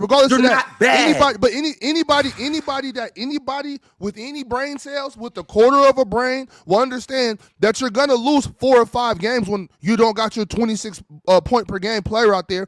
Austin Reeves has not been playing, and y'all sitting around I told y'all this was gonna. I told y'all. He's not even. Austin Reeves isn't even on the court. Why were the Spurs able to win without Victor? Austin, because they got De'Aaron Fox. Okay, why was OKC able to win without because it's a different roster construction. Oh, because they're actually good teams. Yeah, I know. It's a different roster construction. They're a good team. They're a good team with Austin Reeves. They're a good team, but you're not using a half of the brain that works. Austin, when you don't have your team You know what I'm saying? It's different roster constructions. There's different good teams in there. You tell so you don't if Detroit is Detroit not a good team because if they don't have Cade Cunningham, they don't win? That's not the same thing. Yeah, I'm not talking. Jalen Durant. Jalen Durant. Actually, no. Real talk. Wait. Real talk. Answer. No. That's not the point because to your point, winning games doesn't make you a good team, right? Real talk. Right. That's what you said. You said that earlier. If you can win games now. Nah. Stop talking and listen because I heard your emotional crybaby ass screaming. Let me talk, nigga. Let me talk. So because you said that just because the team is winning, that doesn't mean that they're a good team, right? So who have they beat? Pin, I'm talking to real talk. Mute your damn mic. If the Pistons don't have Cade Cunningham, Manny, are they a good basketball? Are y'all a good basketball team without Cade Cunningham? Are y'all actually contenders in the East without Cade Cunningham? Absolutely not. If we didn't. Okay. So all rosters are not constructed equally, but still some are good that don't have the same roster construction as other teams. If the Lakers don't have Austin Reeves, absolutely, they're not a good basketball team. I came into the season saying they're a good basketball team because the roster has Austin Reeves on it. Has all these players on it. If you don't have a guy that's averaging 26, of course, the team a team will go one out of 5 games, and then you're gonna get to pretend like you were right the whole time. I told y'all this team wasn't good. I told y'all. Well, yeah, Austin Reeves ain't even been here. Excuse me. Can I respond now? So Austin Reeves, it's not like Austin Reeves hasn't played in December. Me and Chill just outlined what has been happening in the month of December. In December, they have the 15th ranked offense, and they have the second to last worst defense in the association. So, Ox, you tell me, look me in my eye right now, nigga, and tell me that Austin Reeves fixes our defensive problem. He does not. Austin Reeves makes y'all a better basketball team. Yes, we are better. I'm not talking about defensive and offensive. Okay. I'm talking about good basketball. Now let's say this. Let's go to this other point now. Okay. So now, yes, obviously we know Austin Reeves is a better. He makes y'all better. Austin Reeves, newsflash, we're better with Austin Reeves. Okay, got it. Obviously, that still doesn't negate the fact that we have problems with this roster, and here is always the straw to break the camel's back. I don't like that. Y'all keep talking about, oh, we're missing that player. And we're missing that player. And we're either missing Bron, Austin Reeves, or Luka. That's always the excuse as to why we're losing games when nobody ever combats the fact that even when all 3 of them play, we're still y'all fifth in it. All 3 of them are on the court. Real time. I think it combats it. Before circles though, because you pointed all these other teams out that's winning without one player. You said Wemby wasn't there, and the Spurs are still winning. At one point, K wasn't there, the Pistons was winning. You say like you throw these players who aren't the star players or these other key guys on these teams that wasn't there, but the team was still winning. I mean. Is Luka not enough to continue? What's the Lakers' record in the last 5 games? Before this 5 game stretch, there was 19 and 7. There was 19 and 7. Who are they beating? Now without this, they're 20 and 11. Oh my they beat the Spurs. Act like this team is in the shit. They did beat Toronto. Without Austin Reeves, they beat the Spurs. They beat the Blazers. They beat the Blazers without Austin Reeves. And then they beat the first. They did the first 15 without Bron. Without Bron. They was doing just fine. They beat Toronto. Stop the bullshit. No, they beat Toronto. Bullshit. Yeah, they beat Toronto. No, RJ. Yeah. No, RJ. Y'all stop the bullshit. What matters is if you win or lose. I don't care about box plus minus and this rank and that rank. Were you winning or losing? Do you care about that's what it's about. That's what it's about.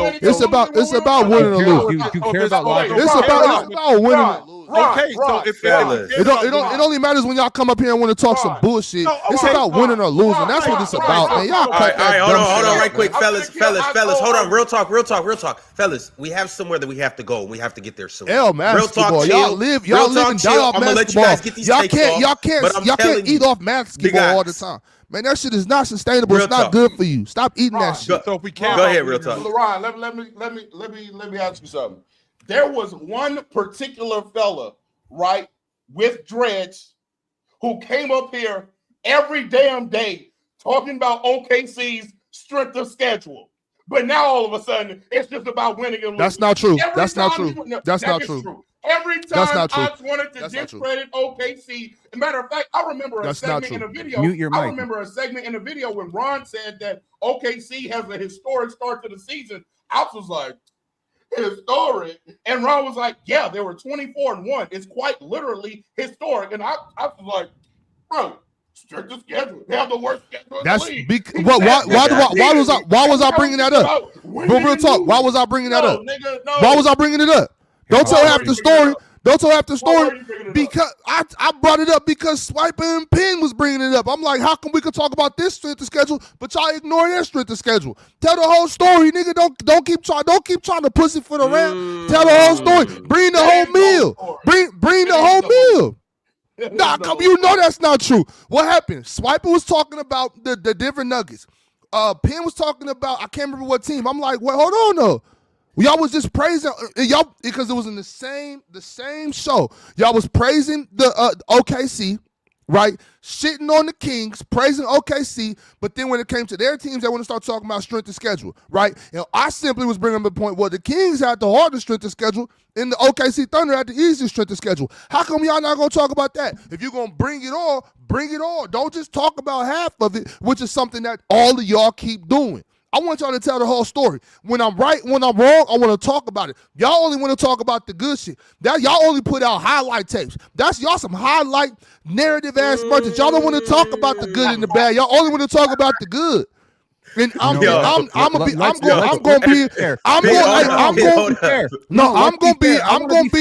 I'm gonna be here to tell the real, even if I gotta die on the sword. If I gotta die on the sword, I die too. I'm gonna tell the truth. Big Ox. No. Fuck all that, Ron. Fuck all that. Big Ox, we got somewhere that we gotta get to. I'm trying to tell you, we got somewhere. Hey, we could circle back around to this. All right. Hey, one of y'all could die on the sword at the end of the show, but I need you guys here right now. All right, because here's the thing, y'all. 2025, the big 25, it was a good year, right, y'all? Manny, it was a good year, right? Good year basketball. Hey, we seen OKC do what they do. We seen one of the most outrageous trades of all time. We seen historic levels of play. We seen everything, and it's been good. Last season was good, and this current season is good, all in 2025.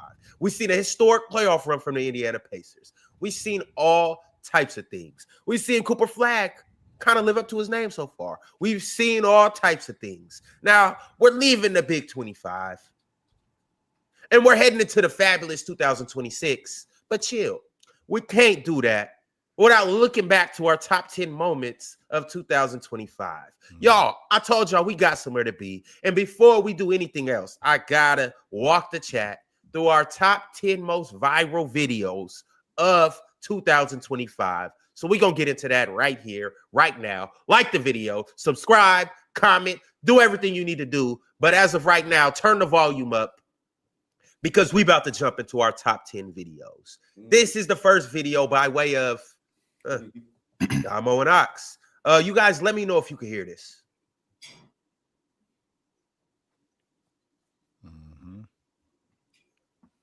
Can't hear it, Ron. Can't hear it, no.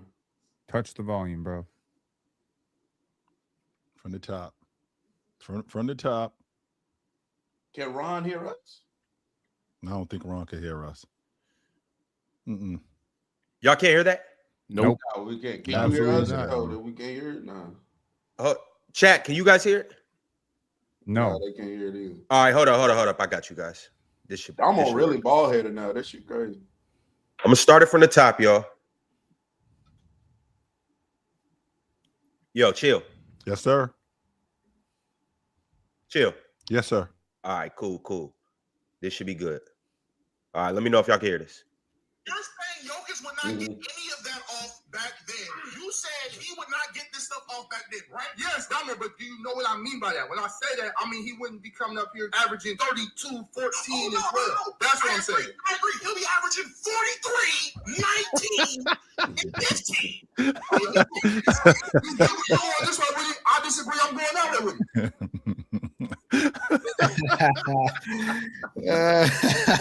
Thoughts on that, fellas? Shit, he ain't wrong. I agree with him. Oh my goodness, yo! I'm on record saying it. I'm on record saying I think David Robinson would have ate Joker lunch, but I think he would have bust Mutombo ass. I think he would have bust Alonzo Mourning ass. I think he would have gave Patrick Ewing hell. I got guys like that. I think he would have gave them dudes hell, and I think he would have been. But the 40 and 20 thing, I think that's putting a little bit more Lowry's on it than necessary. That's a little much. 40 and 20 is a little crazy, but yeah, I do think there would have been some advantages and disadvantages depending on who he was going against on certain nights and things like that. But it's without a doubt in my mind, his numbers would still look identical to what they are now, if not a little bit better. His numbers would not look identical in a slower, it just quite literally wouldn't be mathematically possible, in my opinion. If he's playing in the 2000s, it's a slower game. There aren't as many three-point shooters. So, the assists probably go down. I don't even know if he's on a team that's operating with that many dribble handoffs. Dribble handoffs for centers that can set good screens is really an assist booster, because if that person just hits the jump shot, even off one or two dribbles, they still going to assist. So I think his assist total comes down. I think he's still as good of a player. I just don't think his statistics are able to keep up because the change of the game. I also think that we're looking at Joker different because his particular skill set. I think that, to your point, with the game being slower and the game operating through the big man, it doesn't necessarily mean that the game is going to be faster, but I think it's going to be a lot more action because of Joker's ability to score and his ability to pass. It's going to be a lot more action. Great players will be great anytime. Yeah. No matter what. If you're great, you're going to be great. Penn, you have any thoughts on what Jokic would do to the 90s, 80s, 70s? Obviously, he'll get cooked in the 60s, but we don't have to go to that. 40s, 50s, 60s, 70s, 80s, 90s, 2000s, 2010s, 2020s, 2030s. A player that big who understands the game that well, processes the game that well, moves that well, scores that well, has touched that well, passes that well, is always going to be an MVP candidate. Always. He would murk Patrick Ewing. He would destroy Rick Smits, kill Sam Perkins. I don't know what y'all talking about. Yeah, I wish I can be the 90s, or the 80s merchant that I am, but I think he would have busted Alonzo Mourning ass. I think he would have gave Ewing hell. I do. I think Mutombo would have been trying to figure out what the hell to do with Joker. I think he would have. I don't know. I don't know what he would have been able to do with him. I don't. But let's not talk about one side of the ball because peak Patrick Ewing would have gave him everything. He would have gave him work too. No doubt about that. Yeah, no doubt about that. Patrick Ewing had a money mid-range game. Patrick Ewing, his nickname was the Beast. There's a reason why they call him Beast, because he was big time around the rim. Yes, he was. Do y'all think that Jokic is better than Patrick Ewing? I'm asking Chill and Ox more so. Oh, thank God. I do. Okay. I think great players will be great in any era. Yeah, that's not the question. Hey, what you just tell me? Don't be pussyfooting around shit. I do. Do you think that Nikola Jokic is better than Patrick Ewing? I think peak Patrick Ewing is as good as anybody on that block that we've seen. I ain't never seen. Hey, we have to call you Lil Ox the rest of the episode. I don't mind that. We can do that. we can do that. Everybody in favor? Everybody in favor? That ain't no big Ox energy, man. That ain't no big Ox energy. Man. Speaking of that, is that a deer back there? Or is that a little ox? Shit. Jokic is so dope. Jokic is so dope, man. Jokic is so dope. Like, sure. Yeah, I really have no problem saying Jokic should be the fourth best big in the 90s. All right, I'll take. Who are the three better? That ain't no problem. You got David Robinson, Shaquille O'Neal, and Hakeem Olajuwon. Yeah. Oh, my bad. Fifth. Who else did you have? Hey, you don't finish your career number 2 in scoring for no reason. Karl Malone. Karl Malone. Oh, Karl Malone. That's a fact. Karl Malone. I thought we was only talking about centers. Now, I said big man. That's Oh yeah. Carl do Jokic dirty, boy. But anyways, let's keep going. Jokic is better than David Robinson as well, by the way. No, he's not. That's a tough conversation, but oh no, man. Karl Malone. Hey, y'all know I'm not no Jokic dude like that, but he's better than that. That's a tough conversation. Oh man. All right, what's Jokic's number? 15. Karl Malone will do him just like that.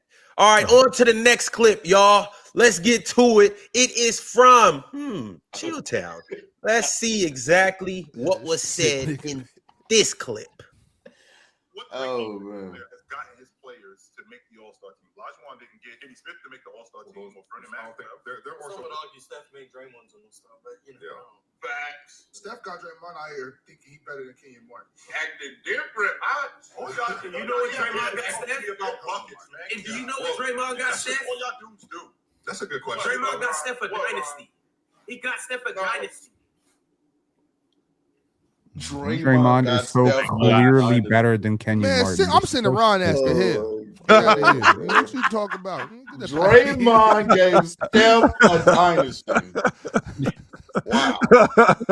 He did. No, he Steph wouldn't have no dynasty without Draymond. After the Warriors championship. You said what? Kenyon Martin is not better than Draymond Green. Stop. All right. Like, stop.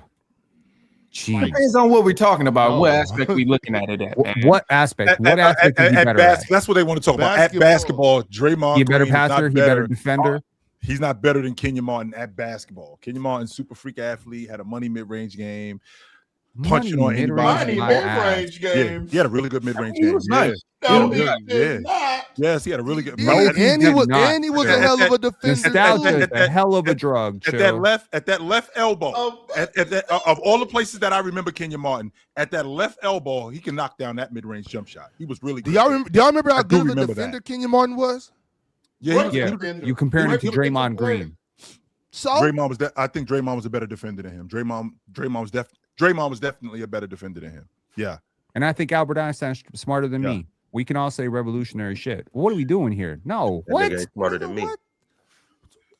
Why are you putting yourself in conversations with Albert Einstein? Why are you putting Draymond in conversations with friggin' Kenyon Martin? You're right. He doesn't belong in conversation with Kenyon Martin. Say it the other way around, bitch. You got that right. I got what you're saying. You got that right. I would never There's better disrespect Kenyon comparisons Martin to like be that. made. I can agree on that. There's better if we're gonna be comparing people to Draymond. I think there are better comparisons to be made. Yeah, like DeJuan Blair, like Malik Rose, like Paul Millsap. All right. Just sounds like you hate. I still haven't gotten a satisfactory answer from Ox about if Draymond was so replaceable, why didn't they replace him? Why is he still on the crew? What is he still doing there? 13 years later. Why is he still there? Because he was smart and he bought into the system like you're supposed to. This is the same dude that's getting kicked out of finals games. This is the same dude that's getting suspended. What do you mean he bought in? Ox, you said he's a maniac. He bought in. You said Ox, you called him a Sometimes you need a maniac. That's what you called him. A homicidal maniac is not buying in to anything. What are you talking about? Clearly he is. No, he is not. They do buy into something. Yes, you know what I'm saying? That don't even make no sense. What are you talking about? Homicidal maniac he does buying everything. in. You know what buying in means? Buying in means that I'm getting on your page. Homicidal maniacs don't buy in. He is on their page. He runs you get on my page. everything. You do what I do, or I'm going to end you. You called him a homicidal maniac. That's not true.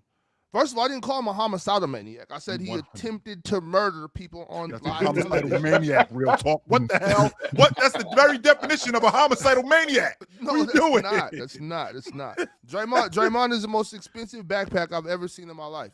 Hey, Ox, inexpensive backpacks help people a lot. Yes, they and on do. top of that, yes, expensive backpacks make. No, wait. Hey, when you walk in with that Louis backpack, people like, who is that? Who is that guy? See, but when y'all say, thank you, real talk, because when y'all say stuff like that, it gets clipped, and people are gonna think I'm saying something I'm not saying.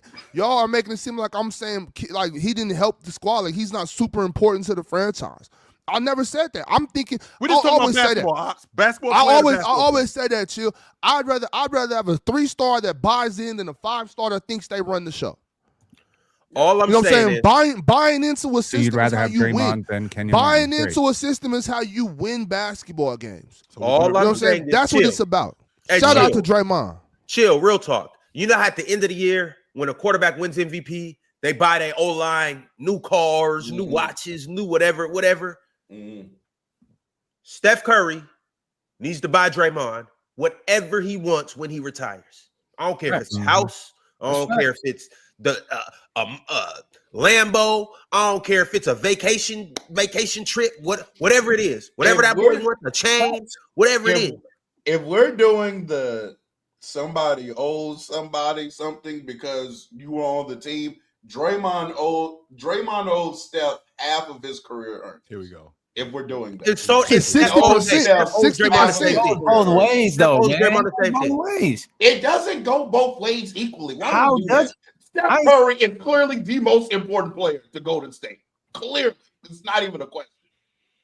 Okay, I got a question for you. Would if there was no Draymond on these championship teams, would the Warriors still have won? Hell no. Who is he getting replaced? They don't win. Yes. They don't win a single. Who they replacing him Yes. with? They don't win a single ring. Yes. Who they replacing him Who with? are you replacing him with? Chill. You can replace Draymond Green with Triple J. Okay, how about this? Forget that shit. Replace him with Kenyon Martin. Replace him with Kenyon Martin. How many replace him with championships Kenyon they Martin? They absolutely win. Pig. They might win one. They might win one. That is crazy. See, whole time I'm up here thinking I'm with some niggas that know basketball, and I see y'all just don't know ball. See, we're forgetting. Okay, Draymond does so much more on the floor than the flashy stuff. We're forgetting this is a guy that brings the toughness on the floor. We're forgetting at one point he was running up and down the floor distributing the ball. We're forgetting at other points in times he's setting gray screens, clean up man, grabbing ball, playing defense, guarding the other team's best defender up and down the floor every possession. We're forgetting these type of things. 15 might be the only year. 15 is the only one that they don't win. Behind the defense, we're forgetting he's the one telling Steph, "Hey, fall back. I'll pick him up if he comes around his screen and comes toward the paint." We're forgetting all these super small details. We'll move forward and I'll fall back so I can pick up him when he comes to the paint. We're forgetting all the minor details that Draymond does. No, we're not forgetting. We're not forgetting. What I'm trying to tell you is, first of all, in 17 and 18, you could just take him off the team and not replace him with nothing, and they still win. In 15. They probably don't win. 22, they still win. On top of that, y'all want to act like y'all know how much credit y'all are giving Draymond when Andre Iguodala and Klay Thompson was out there being demons on defense, and y'all want to act like that was all Draymond. And Andre Iguodala was the best defender on that team. No, he wasn't. Okay, hey, Ox. This is crazy. I'm fucking lose my mind. I can't handle this Lose shit. it. No, he wasn't. Lose it. No, he wasn't. It needs to be lost sometime. Okay, so rewind the clock, real talk. Rewind the clock. Okay, so now I ate your breakfast this morning. Okay, so Manny, to your point. So Manny, to your point, on defense, I got the Lawrence Taylor of my defense. I got my middle linebacker. Lawrence I got Taylor don't ever put Lawrence Taylor on Draymond Green. Focus. I'm trying to make a point here. shit. So once again, I got the middle linebacker. I got my guy pointing. You here, you're there. You take care of this. I'm going to take care of that. You handle this. That's what I'm doing. You didn't have that in New Jersey. You know why you didn't have that in New Jersey? Because you was playing with a first-team all-league defender in Jason Kidd. So you already had that. So let's start there. Number two, we're talking about offense. I am the orchestrator in the offense. Steph Curry is the bucket getter, right? Steph Curry is 100%. What are you talking about? Steph Curry is the bucket getter. Steph Curry is the guy. Fabrication. Steph Curry and Klay Thompson are the bucket getter, and they're operating off me. They're operating off me making reads. They're operating off my dribble handoff. They're operating off my screens. Kenyon Martin ain't doing that. You know how they operating in New Jersey? Off Jason Kidd having the ball. Off them playing fast. And him playing in transition.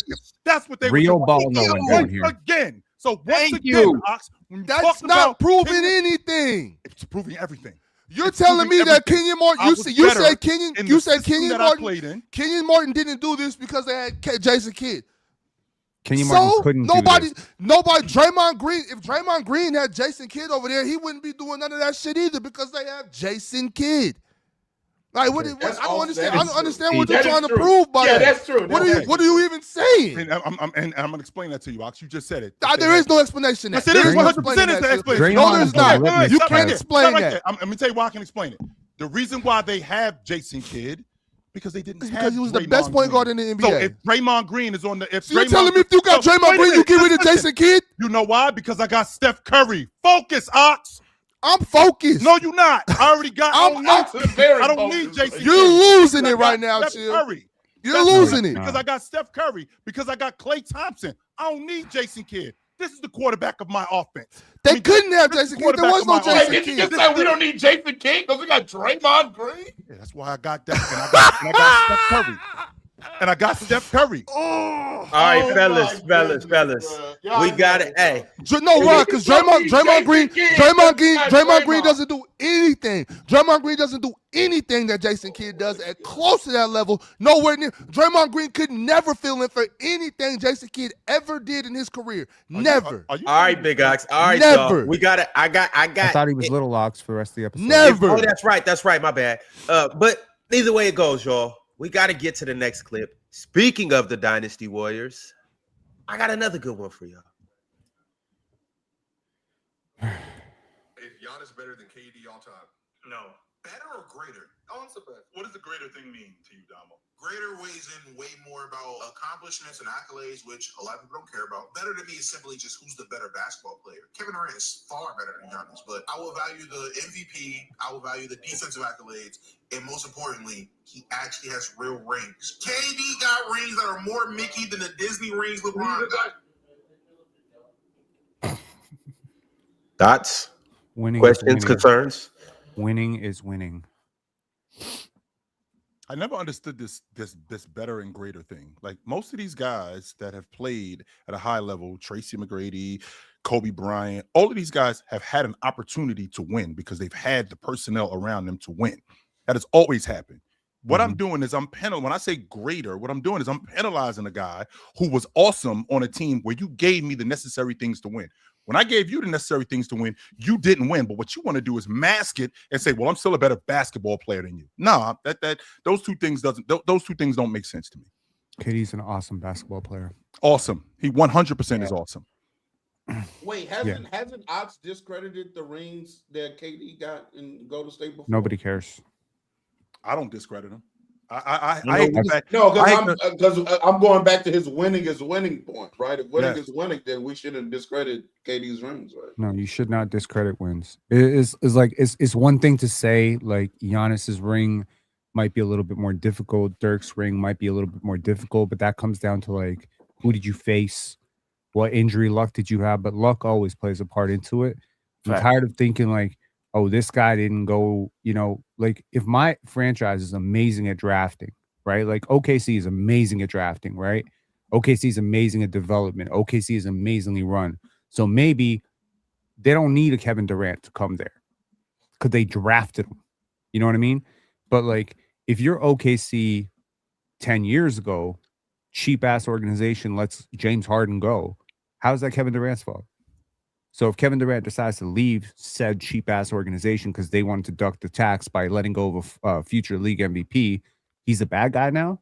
He's the bad guy? Why don't LeBron James rings not count in Miami then? You know what I mean? Like how many rings do you want to discount? They all count. They all count. Exactly. Like people who try to discount rings and say, well, this ring don't count, that ring don't count. Tell me you ain't won nothing in your life without telling me you ain't won nothing in your life. I mean, I think there is like clear, like, I think you should get credit. Let me start there. I think you should definitely get credit. But I do think that there are clear, rings that are maybe valued a bit more than others. Yeah, they're more memorable. Yeah.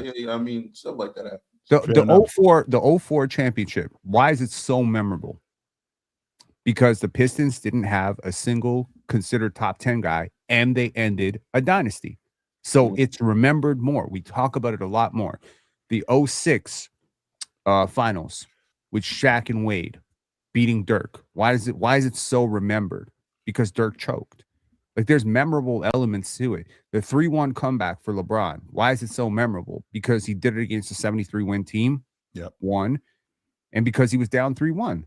If they'd stomped him 4-0, I promise you it's not going to be as talked about. So there is an element of difficulty and all that stuff. I get it, but that doesn't matter at the end of the day. A championship's a championship. We don't like which one of like, I'll ask you real talk. Which one of Bill Russell's championships is most impressive to you?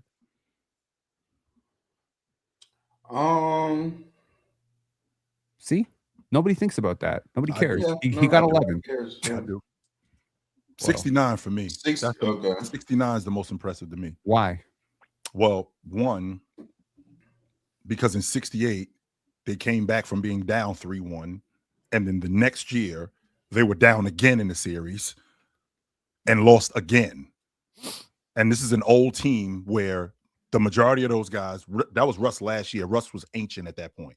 and the Lakers, from a talent standpoint, which you guys make it clear to me in terms of basketball players, that Laker team in terms of talent were better than that Boston Celtic team. But the fact that they were able to pull themselves up by their bootstraps and beat that Laker team with Chamberlain, with Jerry West, with Elgin Baylor, right? With those guys doing what they did, that I think that was the most impressive win. Which one of Shaq's championships is the most impressive? 2000 for me. Why? 2006.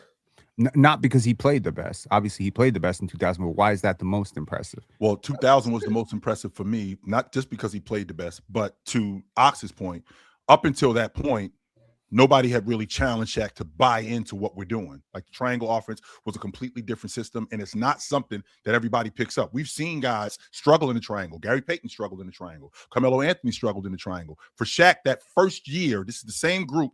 This is the same guy, both him and Kobe Bryant, who had gotten swept out of the playoffs 2 years in a row. And now you're implementing a completely different system. And for them to not only buy into it, for it to be effective, and for him to have the kind of year that he had, and for them to win that NBA championship in the fashion that they wanted. And I think that was the most impressive one, because at that point, after they won it, the ones after that, there's a confidence level that you have after you win where, we're going to be around for a long time. So you might as well get used to seeing us. Interesting. All right, fellas. Well, the next clip I'm going to go ahead and queue up for y'all. In the top 10 moments in 2025, for players' choice is this episode. Hey, Ron, these are kind of low, Ron. I don't know if you could turn it up anymore. But let me see. All the way up on there. It is all the way up. Yep. Oh, okay. Never mind. You be calling Mr. his dunks layups. So I don't know. Because those are power layups. Those aren't dunks. If you don't touch the rim, you didn't dunk it. When I was growing up, we called it net burners, where we just throw it in the rim. That's not a dunk to you? No, it was still very impressive, Blake. I see you had cruel intentions, but that's a power layup. That's not a dunk. I didn't invent the term, but we call them thrunks, to throw in dunk. It's technically still a dunk. I mean, the definition of a dunk is throwing the ball down through the rim. There's no reference to grabbing the rim or anything like that. So it's still a dunk, but there's just different types of dunks. Like, I don't think it's as cool as if you grab the rim, but it's still a dunk. Shout outs to Keon Clark. I remember that. Thrunk. Yeah, man. Shout out to Thrunks. Power layup. A power layup. That's dunk. That's dunk. What was the dude's name, Ron? Dunkademics? Yeah, Dunkademics. Yeah, he was dope. I liked him. Shout out to my guy Billy from Dunkademics. He was dope. I liked him. That was a good episode too. Word. Yeah, he was one of my favorite episodes of the year. Yeah, he was dope. I like him. We got the term thrunks from my guy Bill. Yeah. Have we seen any thrunks this year? A power layup. Wouldn't a power layup be like if I get in the lane and I get hit and boom, or I'm getting bumped and I'm getting to the rim and I'm not necessarily throwing the ball in the rim, but I'm getting to the rim and I get bumped and I make a tough layup? Like, wouldn't that be a power layup? That's like a tough finish. I mean, I don't know. I guess it's. What about the sky hook? A lot. It can be engulfed. That's just a sky. That's a shot. That's just a shot. But it's like so chill. For instance, like what you're talking about. I always tell people though, like, especially when you got the ball and you go up to dunk, like when you have those cruel intentions to go up to dunk, you might get fouled and end up not dunking it, but the ball still ends up going in because you had those cruel intentions. Like, that's just going up strong. You know what I mean? And so it's I don't know. I mean, I just don't look at that as a dunk, chill. That's all I know. I always looked at the power layup like, you go up like as if you're about to dunk, but you just, you know you ain't dunking it. So I'm a smaller dude, so it's like if I'm going up, I'm like I'm finna yam on you, but I'm really just like about to lay it in. When people, like in freshman year when a lot of people weren't dunking and they'll just go and with the slap glass, Yeah, slap the glass or the roll and grab the rim, the roll and grab the rim like you did something. Just go dunk it. I could dunk in the 9th grade, Ron. Right. Put that out there. Yes, I could. I know another guy up here who could dunk in the 7th grade. That's because he was 6'8".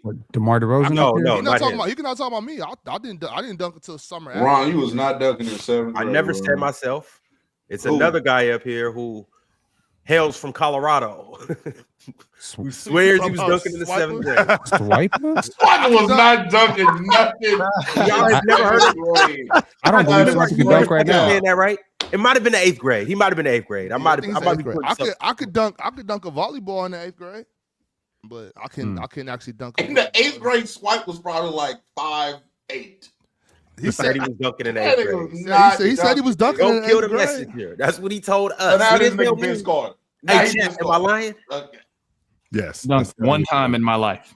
Swiper was Dunkin' Donuts. One time in my life. That was it. Best moment of my life. But come freshman year, it was on. Swiper. I believe Swiper could dunk though, for real. I think he probably been this height since then.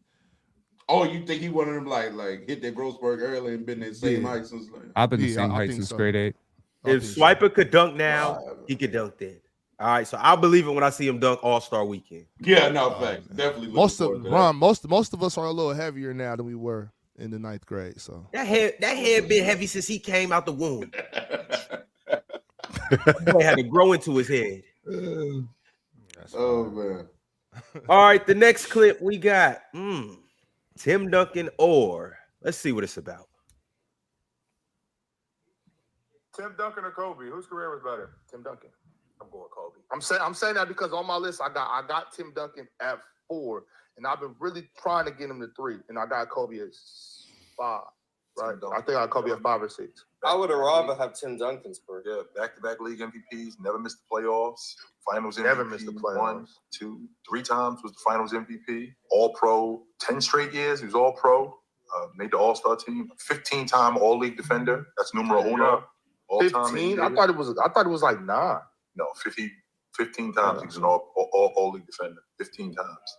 Eight times. I'm moving Tim to 3. He's not 4 no more, Chip. 8 straight years, first team all-league. Who did you just move him above in that right there? Magic. Yeah.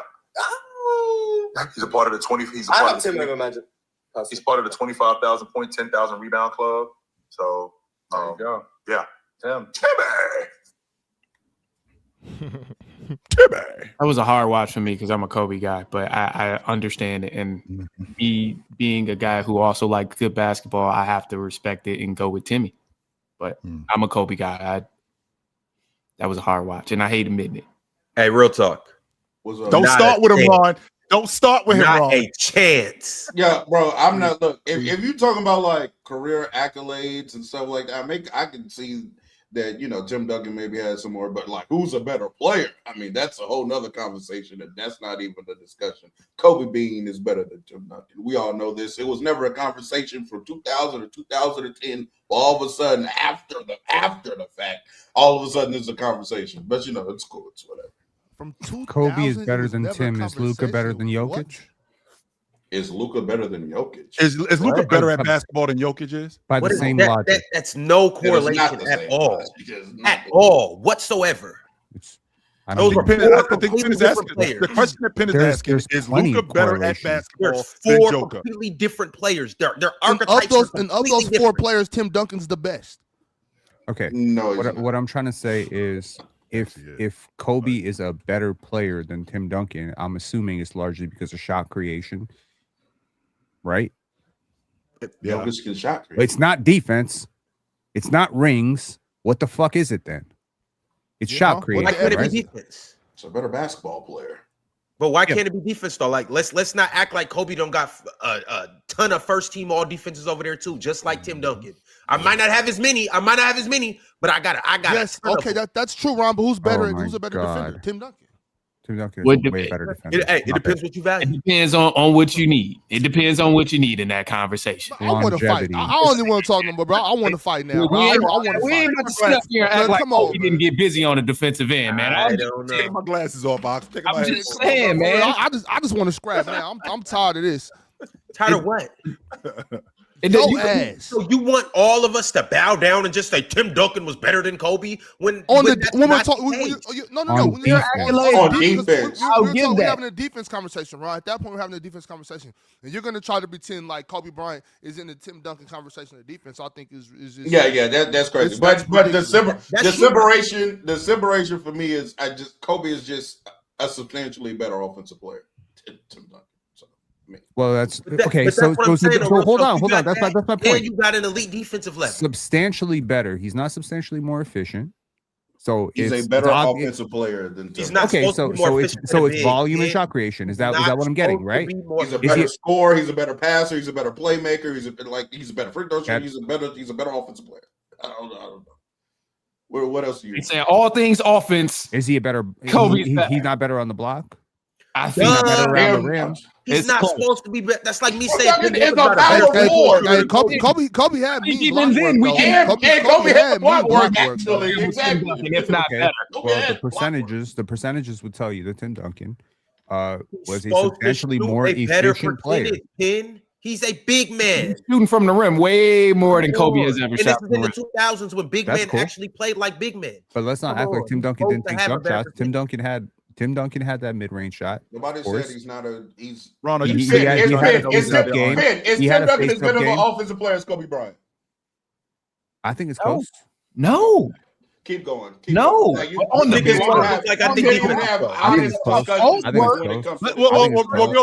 real talk. Let's have an honest discussion. As a bucket getter, is Bryant a better bucket getter than Duncan? Yes, he's a better bucket getter. He's a yes. But that's not all of offense. That's a very direct question, right? I agree with you. That's a very direct question. Now, he's better at taking shots. And making shots. To be honest with you, but he's not better at making shots. He's better at taking shots. He's not better at making shots. I think he's better at making shots than Tim Duncan. He's better. He makes shots anywhere on the floor much better than Tim Duncan. I'm sorry. Can we stop lying? Okay, like can we just stop lying? The years that Tim Duncan won MVP, he averaged like 25 a game when his team was barely cracking 100. That was 1 year. Okay. Finally, Pendo showed up to the show. MVPs. I know. His other MVP year did not average 25. Kobe averaged 23. He averaged 25 and 23. My point is, just because a guy didn't want to take as many shots, which is like 35 today, by the way, because he was pretty unselfish. Let's just be real.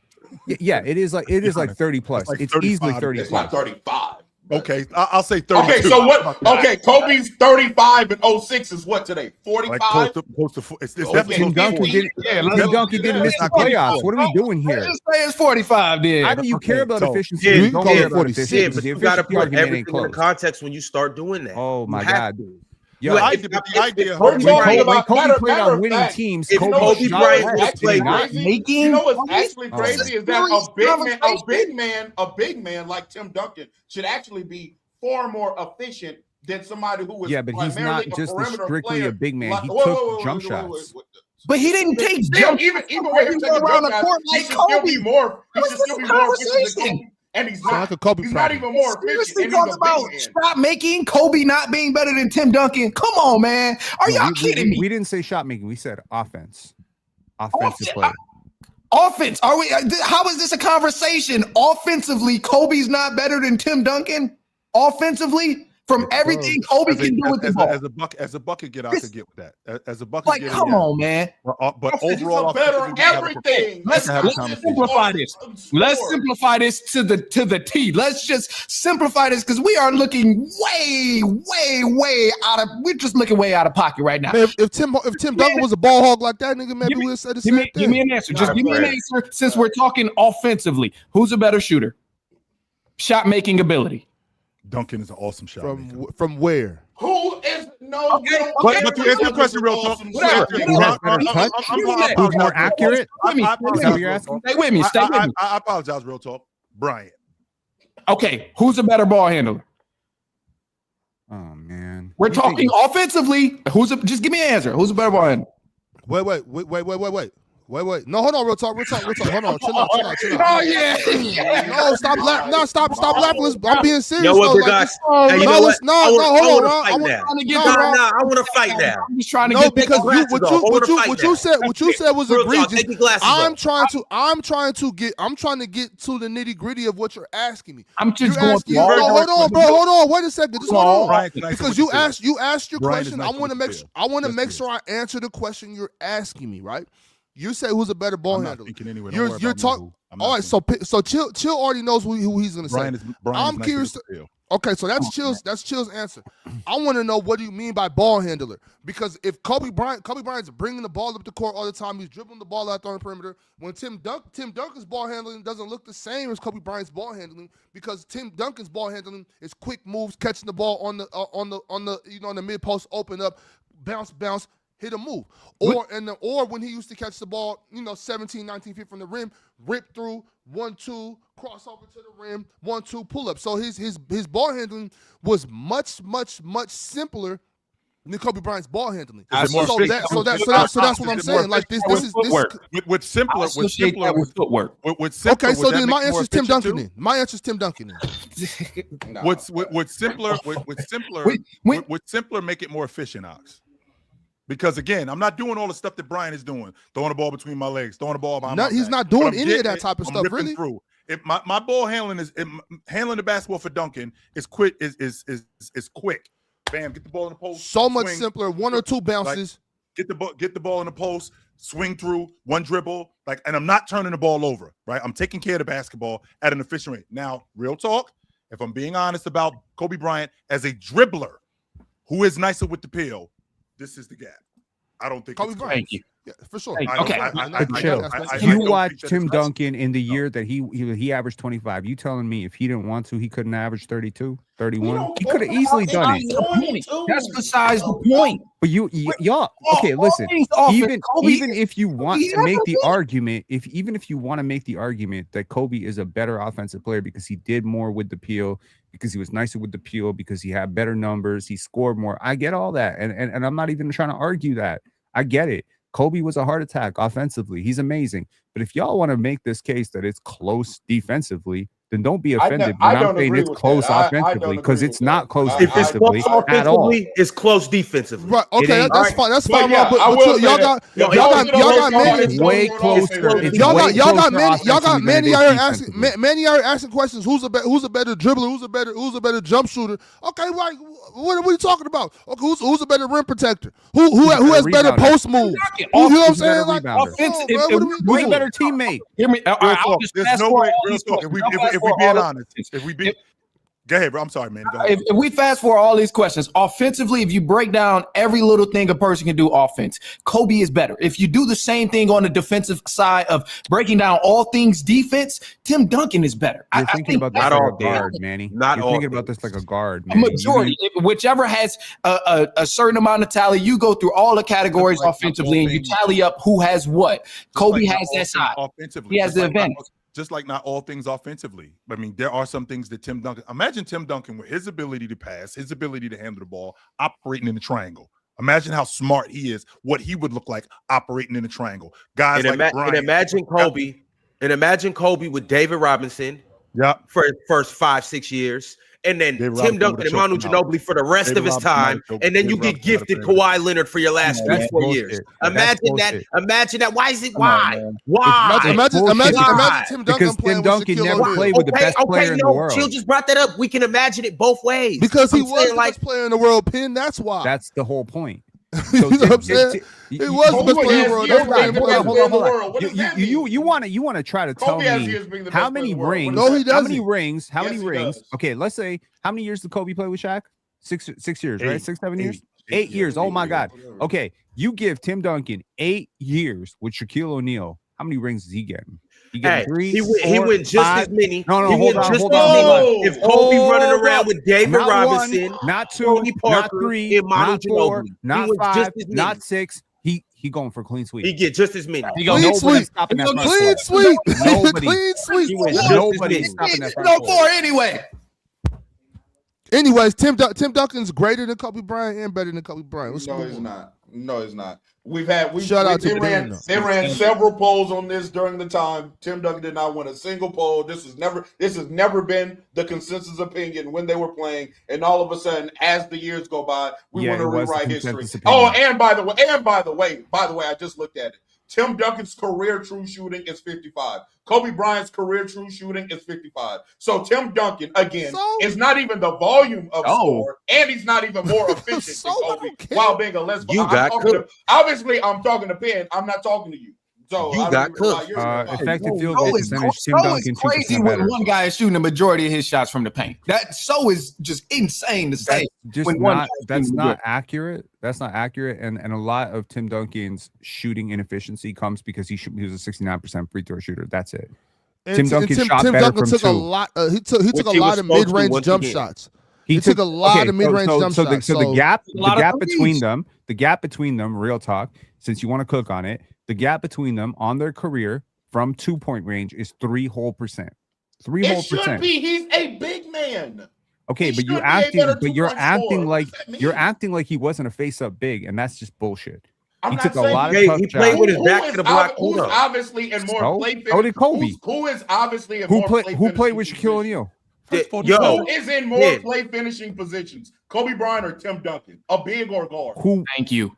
Oh, I got but Kobe Bryant's not your typical guard though. Nobody answer that question. I hear nobody answer that question. I just answered because we can talk about Kobe and niggas get dumb. Who's more in position to make plays? Kobe Bryant or Tim Duncan? Okay, Tim Duncan. I wish Tim Duncan had somebody over there getting double and triple team. Because Real Talk is the one who brought up the numbers about true shooting. Okay, I'm a less free throw shooter than Bryant. That's where the separation is. And don't forget that I take 5 less shots than you per game. 5 less. So you should be more efficient, and you're not. Actually, you should be way more efficient than me. But you are more efficient. Why should I be more efficient? My because he should be much more efficient because Kobe Bryant had a guy over there getting double and triple team whole time,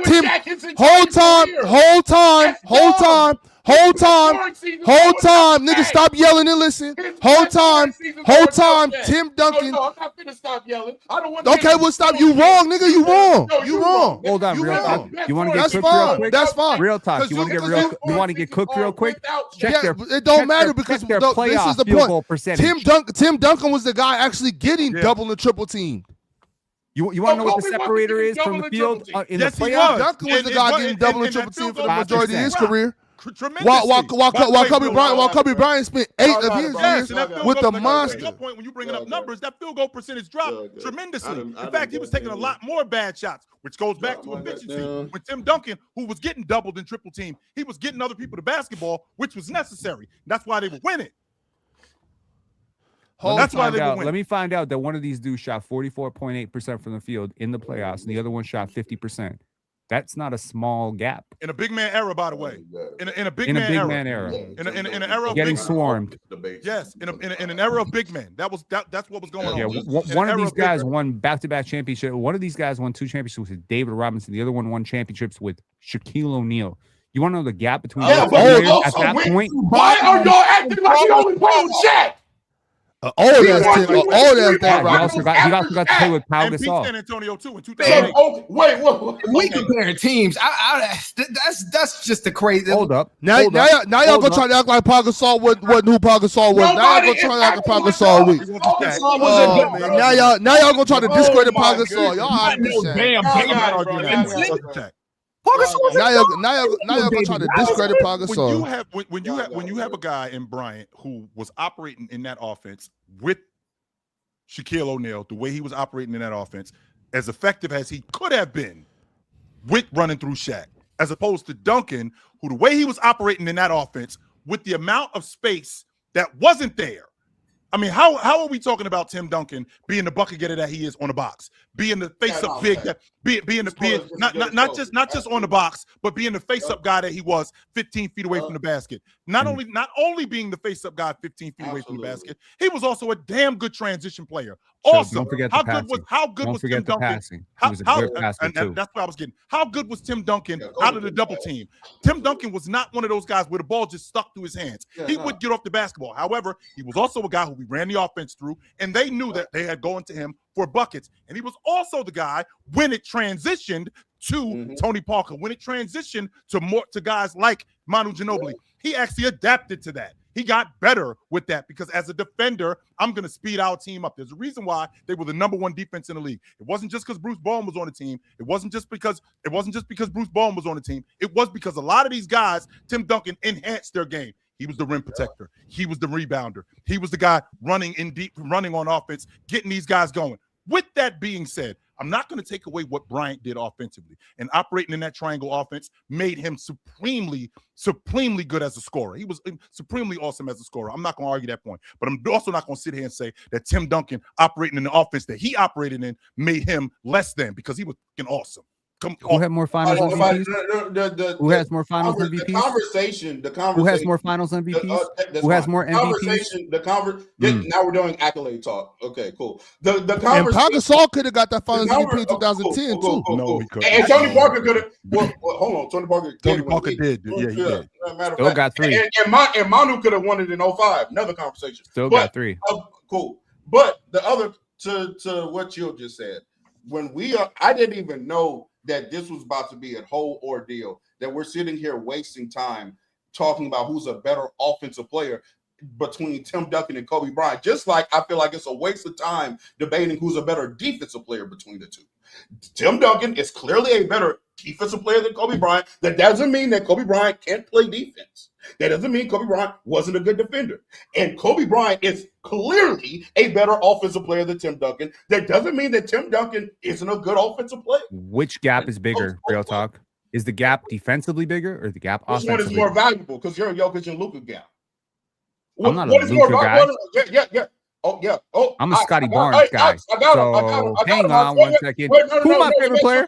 Who's my favorite player? Who's my second favorite player? All my favorite players play defense. Let me ask you a question. Who's a better defensive player between Jokic and Giannis? Giannis. Okay. Who's a better offensive player between Jokic and Giannis? Jokic. Okay. Who do you think is a better player? Jokic. Okay. Shut the fuck up. Next time. The gap is way bigger. No, but no. See, that's a dumb. Wait, Pin. I think the gap is big on the defensive side. Really dumbass argument, man. It matters more to you. Being a better offensive player is more valuable to you. So why is my favorite player Scotty Barnes then? Answer that. That's your favorite player. That doesn't mean that you rank him better than others. What? That's literally what favorite player means. I don't know if you need a dictionary. You need a dictionary? You need Oxford? That's not true. My favorite player is Scottie Pippen. Exactly. Favorite doesn't mean you think he's better than everybody. That's dumb. Dominic Wilkins is my favorite player. I have come up here and I've said that Shea is the best player in the league right now. Okay. Based on the fact that he's a better defender. So I do care about defense. Don't act like I don't care about defense. I definitely do care about defense. But I don't know on what planet you made me some sort of Luka Doncic defender, but I have been very critical of Luka and his grenades and his bullshit. It's like Luka Doncic's defense is never that bad. So yeah, yes, it's never as bad as you think it is. No. Yeah, that's obviously wrong. No, it's not obvious. But fellas, hold on real quick, because I don't know what happened to Ron. I thought we were going to finish up the top 10 moments, but it looks like he dropped out. So let's run through some of these super chats real quick, so that way when he does get back, we can get out of here at a reasonable time. Yes, sir. I got things to do today. Me too. Let's see. Cowboy Bob. If it was Giannis, I would hear he's the MVP. But Embiid, though it's not, he's trash. Ben Simmons' shot is back. Can we have a reunion like New Edition? Where is the president of Embiid FC? Brunson going for 45. Go New York, go. Have a reunion of Ben Simmons and Joel Embiid. Ben Simmons is a fisherman. Last I seen, he's catching bass and shit. I'm happy for Ben Simmons though, doing something that he loves. He clearly didn't love basketball. Anybody got anything on this? You think there's a specific reason why you think he didn't love basketball? You think he got ran off? You think that mentally he just wasn't the minimum show? How does he not love basketball if he played for the minimum? That's still a lot of money. I mean, maybe it's not that difficult. I mean, real talk, it's not that difficult to play for the minimum when I played for $50 million for like the last 3 or 4 years. I mean, it's okay, but hear me out on this. It takes a big ego. It takes a big ego sacrifice when you're the first overall pick and you all NBA and you stamped as next up. You the next LeBron James. You got Colin Coward saying like, LeBron, you could retire. We're good. And then you coming off the bench. And your role is mad inconsistent, and you're not even getting paid money. You're barely getting paid money. I mean, for a dude who made $50 million a year, unless he pissed it all away, there's really no reason for him to take that ego sacrifice unless he actually does love basketball. I feel like Ben gets a bad rep. It's still money, Pin. Like if you got $50 million, you're still going to take 3 more. You know what I mean? Like that's crazy. No. It's not even worth my time at that point. $50 million invested properly will make you $5 to $10 million a year every year. You don't need to make that money. That's a waste of time. Go fish. To make that money. That's what he's doing, and that's my point. I don't think I'm under the impression that Ben Simmons was really good at basketball and never really cared and really never cared much for it. He was just doing it because it's a way to get rich. I know tons of people that don't love basketball that do it because either it's a way to get their education paid for, or they're like, shit, I'm dope. I can go make a couple. How did he become such a good defender? How did he become such a good defender? Because he was a 6'9", 6'10" super athlete. But he became a better defender over the years. He became a way better defender. I just feel like he's getting a bad rep for no reason. Doesn't mean you don't work at it. See, you have this thing where if you don't, it's not how it correlates. You can do something that you don't love and get better at it and excel at it. Yeah.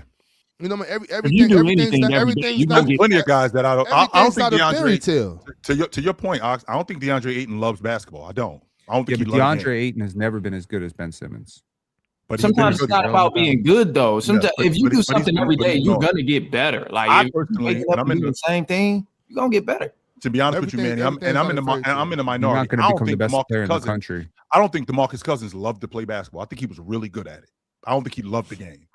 I wouldn't disagree with that. I don't think he did. And okay, chill. He might hear this. Can you name me another top 10 defender in NBA in the NBA at any given point that didn't love the game of basketball? We're talking the Ron Artest, Ben Simmons, the Ben Wallace, the Tim Duncans, Joel Embiid, and that's what I'm naming. Well, first, I think it's plenty of guys that don't love it. They're just good. You're telling me Joel Embiid doesn't love basketball, Ron? Is that your real take? I don't know. Hey, I'm about to get on my Mars right now. I don't know who loves basketball and who doesn't love basketball. I can't judge that. I can't determine that. You guys are merely speculating based on the words that people say, based on guys' mannerisms, based on guys' motors. Hey, I know some niggas that love hoop. They just got a low motor. Just like, hey, you know what? I ain't even gonna give you that example. But I'm saying, like, we don't know. We don't know. But what I do know is that I got more clips, y'all. My bad. I had some technical difficulties here. You know, we got a New Year's Eve party getting set up in the crib and everything. So I got the people in here putting up all the decorations and whatnot. Get your shit together. Hey, all right, you just work. All right, because I was about to expose you, brother, but I'll leave you alone. All right, the next clip that we got. Who's this guy on the screen? Let's see what it is, y'all. Which one do y'all think is more attainable, breaking Stockton's record or LeBron's scoring record? If you were a player of KD's skill set and you just didn't have as many career-altering injuries as KD had, that would make it therefore attainable. I don't think there's anything you could do to catch John Stockton's record. Like, we've seen a player capable of putting up a lot of points. He just couldn't stay healthy enough to do it. But he's had longevity. He's put up 27 points per game, blah, blah, blah. So, like, in theory, you could imagine a player of KD's caliber as a scorer just staying healthy for really long. But John Stockton was the healthiest and averaged more assists than everyone. Whereas LeBron might be the healthiest, but he doesn't average more points than everyone. John Stockton's second all-time in assists per game, and he played 82 like every year. There's nothing you can do about that. If you add Luka's assists and LeBron's assists, you're less than John Stockton.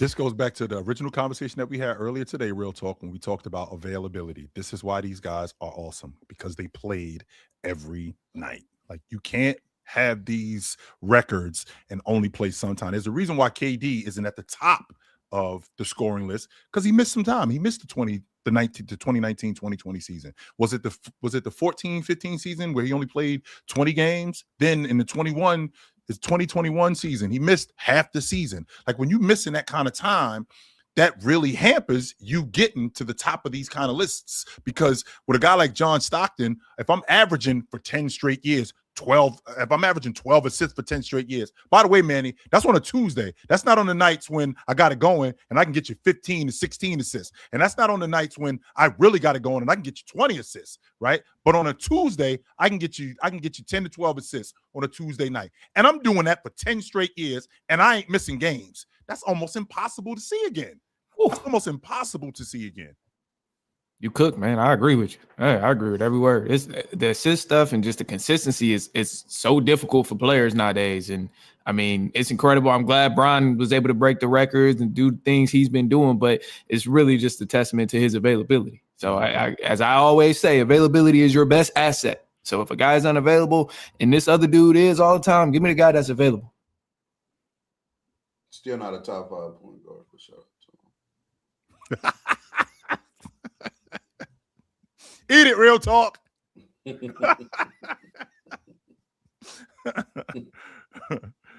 not better than Shea, Steph, Magic, CP3. Yes, he is. He's not better than Chris Paul. Yes, he is. I got another point. 100% better than Chris Paul. Got a Hall of Fame.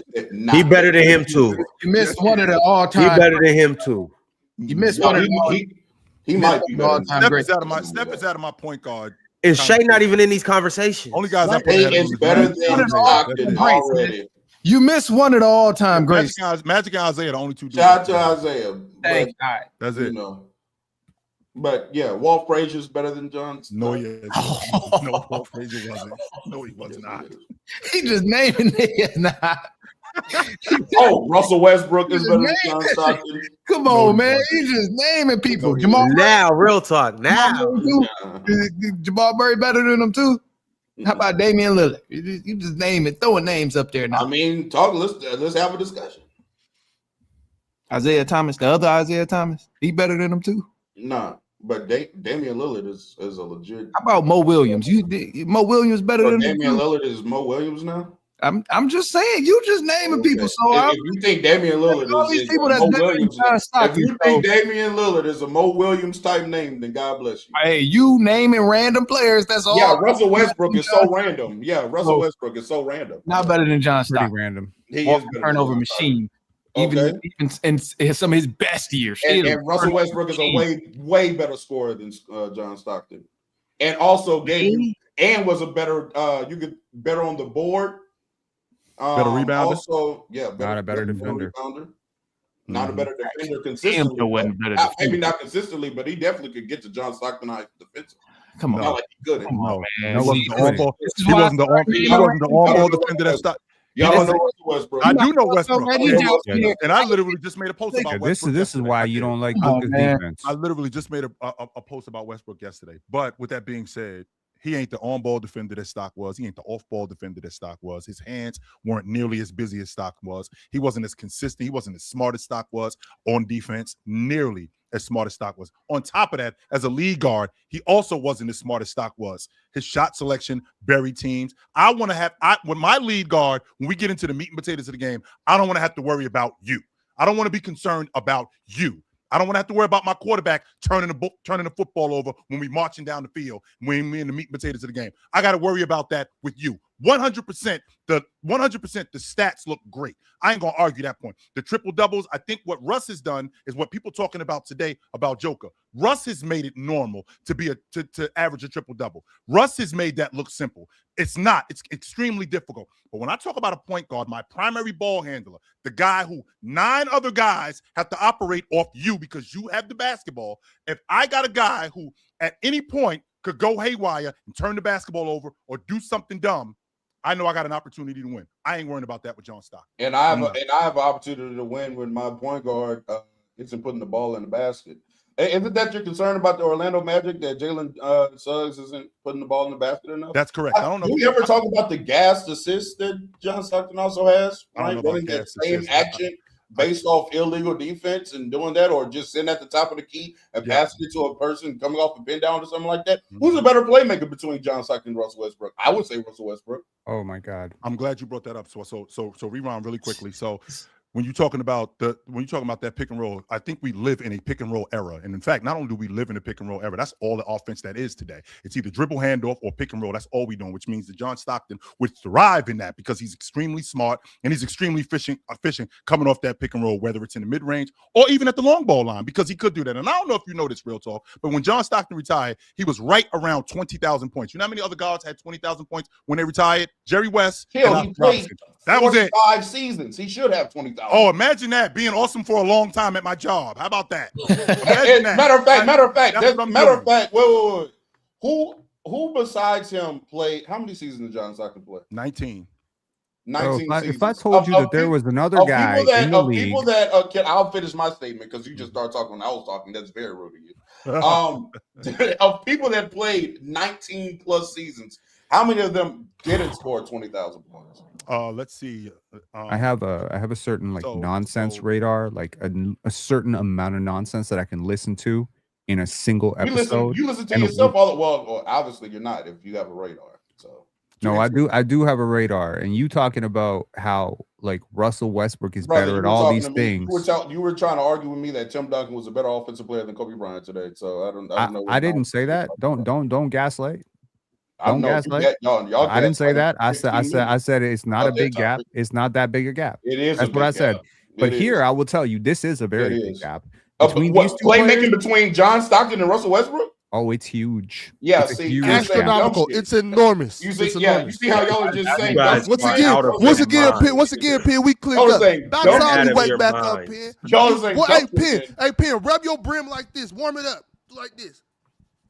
Warm up your brim. Let's go. Let's cook, Pin. Let's cook. Y'all not cooking anything. Real talk is not crazy saying that Russell Westbrook is a better playmaker than John Stockton. The now, if you're just talking about passer or the ability to rack up assists, okay, that can go to John Stockton. If you're talking about who has more IQ or who makes the better decisions, that can go to John Stockton. Elementary ass basketball player didn't say that. That doesn't matter how elementary it is. He's playmaking.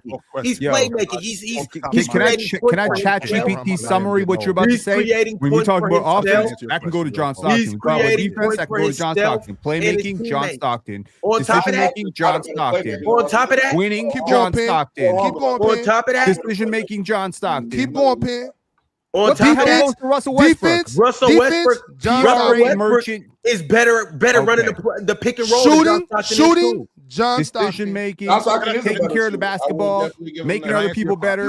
He's better at everything except for jumping high. The only thing Russell Westbrook does better than John Stockton is jump high. Is he a better shooter? Facts. All right, man. Come on. We can get to the next video. I'm not. It's December 31st. We're not going to end the year on Russ hate. Before we go really quickly, real talk to video wasn't even about Russ. Before I forget.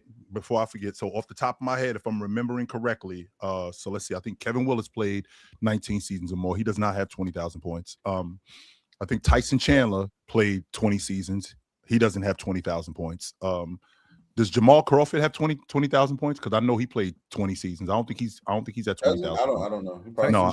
I think he does. I think Jamal does have 20. He might have. Yeah, he might. Tyson did not play 20 years. How many years did he play? He played. If he didn't play, he played 18 and barely. 18, I apologize. I thought he played 9. I thought he played 20. So I'm sorry. So to answer your question, real talk, because I'm thinking off the top of my head, Tyson Chandler, Kevin Willis, let's see, Kyle Lowry. I think Kyle Lowry played a bunch of seasons. Kyle Lowry isn't at 20,000 points. Came in the league in 2006. Yeah, so we close to 20 seasons with him. He doesn't have 20. So the point that I'm making with that real talk is this is the only sport. We don't do this in baseball. We don't do this in hockey. We don't do this in football, where I am awesome for a long time at my job and I get criticized for it. We don't do that nowhere else. I'm not criticizing him for it. I'm not criticizing him for it at all. I think John Stockton, I think his best quality is kind of his availability and consistency of level of play. But Russ has an MVP. Has John Stockton ever finished like top 3 in MVP voting ever in his career? No, he hasn't. Oh, okay then. All right, fellas. I do have some more videos, but we won't be able to get to them today, unfortunately, because like I said, we got a New Year's Eve party starting up here very soon. However, we do got some super chats, and then we do got tomorrow too. I might break out some more of these videos and all of that stuff. But as of right now, Ron, may I just say one really, really quick thing? I promise it'll be one sentence. Okay. John Stockton finished top 15 in MVP voting 12 times. Correlation and causation, cuz the first super chat that I got is from Drago FC. Drago said, "This is a beautiful moment. The whole panel sticking up for Draymond Green, Chilltown especially. Dub Chilltown hoops. I test would tell you they kill people with Draymond on the floor." I'm not ridiculous when it comes to Draymond. I respect what he does. I don't even like him. Yeah, I don't even like him, and I have to respect him. Just because I don't appreciate, you as a human on the basketball court in terms of sportsmanship does not take away from how awesome you are as a basketball player. No. Yeah, I don't respect him as a podcaster. I don't respect him as a human. I don't respect him as any of that shit. I just think he's a really good basketball player. You want to shake my hand at the games while you body slamming me and stepping on my chest. He's dirty as hell. He's dirty. He's petty. He's immature as hell. He's mercurial. He's a lot of things, but he's a great basketball player. I feel the same way, Pin. I feel the same exact way about Draymond Green. He is a great basketball player. I just overrate him sometimes. It's fine. I got told today that Steph Curry, a top 10 player to ever lace up sneakers, couldn't win one championship without Draymond Green. Okay. There y'all got it, bro. Oh, man, let that soak in. I mean, he not played with KD, maybe not. Yeah, well, okay. So if you take off Draymond and KD, then okay. But like, now you would. But you can say that about Scottie Pippen though. That Jordan have 0 rings without Scottie Pippen. But if we, please don't put Draymond. But if we say something about Steph Curry not being as effective without Draymond Green, all of a sudden, wait a second. First of all, Ron, I didn't say that he wouldn't have won any championships without Scottie. I said he wouldn't have 6 without Scottie. That's what I said. But Mitch Richmond would. That's fair. But Mitch Richmond would have 6. The fuck? No. 4 out of 6. He would have 4. Mitch would have 4. We worked it out. We worked it out. Chill. If you replace Michael Jordan with Mitch Richmond, they still win 3 or 4 championships. No, they don't. Absolutely. Okay, wait a second. How many of you guys? How many of you guys had Steph? I really do. How many of you guys had Steph and Clay as your top 10 duos of all time? Because if that's the case, okay, well there you go. Well then they should have won championships, Sox. Because I had Draymond. I think they would have. So Steph and Clay without KD and Draymond. No, not without KD and Draymond. But without Draymond, I told you can take Draymond. How can they be a team. top? Just listen. What do you mean? How? Because they were that nice. I got Carl and Steph. You need an MVP and a DPOY to win. I got Karl Malone and John Stockton on the list, and they don't got no championships. But they made a finals. Are you telling me they made 2 finals? Why not? Why Steph and Clay? And they only lost because number 23 on the other end. I'm not even saying that Steph and Clay wouldn't win. I'm just saying that I'm fine. I'm fine with y'all saying that. Okay. Like I'm not going to go to war about it, Pin. I don't want to talk about it no more, man. Intellectual curiosity, Ox. I'm not. I'm not intellectually curious. I got you. But I'm saying I'm a Nimrod, Pin. You can't have a conversation with a Nimrod. Let's move on. I'm not saying that. I don't know why that's so triggering for you. But no, what I said was I'm taking Clay. If I take KD off and I just replace him with Harrison Barnes, okay, I'm still giving you a starting level, dude. And instead of Draymond, I'm putting David Lee. So I'm getting David Lee back. Okay, I think David Lee's better than Draymond. So yeah. Oh Lord. So that team is going to the finals and winning championships for you? I think David Lee's better than Draymond. So, all right, y'all. We're gonna move on to the next. Okay, there you go. You got it. Steve Kerr. David Lee was nasty, but David Lee was cold. Steve Kerr all up. Hey, David Lee was cold. As you were saying, Ron. The next super chat I got is from OK Buddy, not one buddy. OK Buddy. OK Buddy said we need to have a serious discussion about Luka versus Ant. There is a good case to be had that Ant is better now. So real talk, real quick. Ant's real good. So I said that we're in year 2 of this 5-year thing. We already having the conversation. This is where we are now. And we haven't even seen peak Ant. Like we're moving into prime Ant. We already having a conversation. So am I ridiculous or am I early? Chill.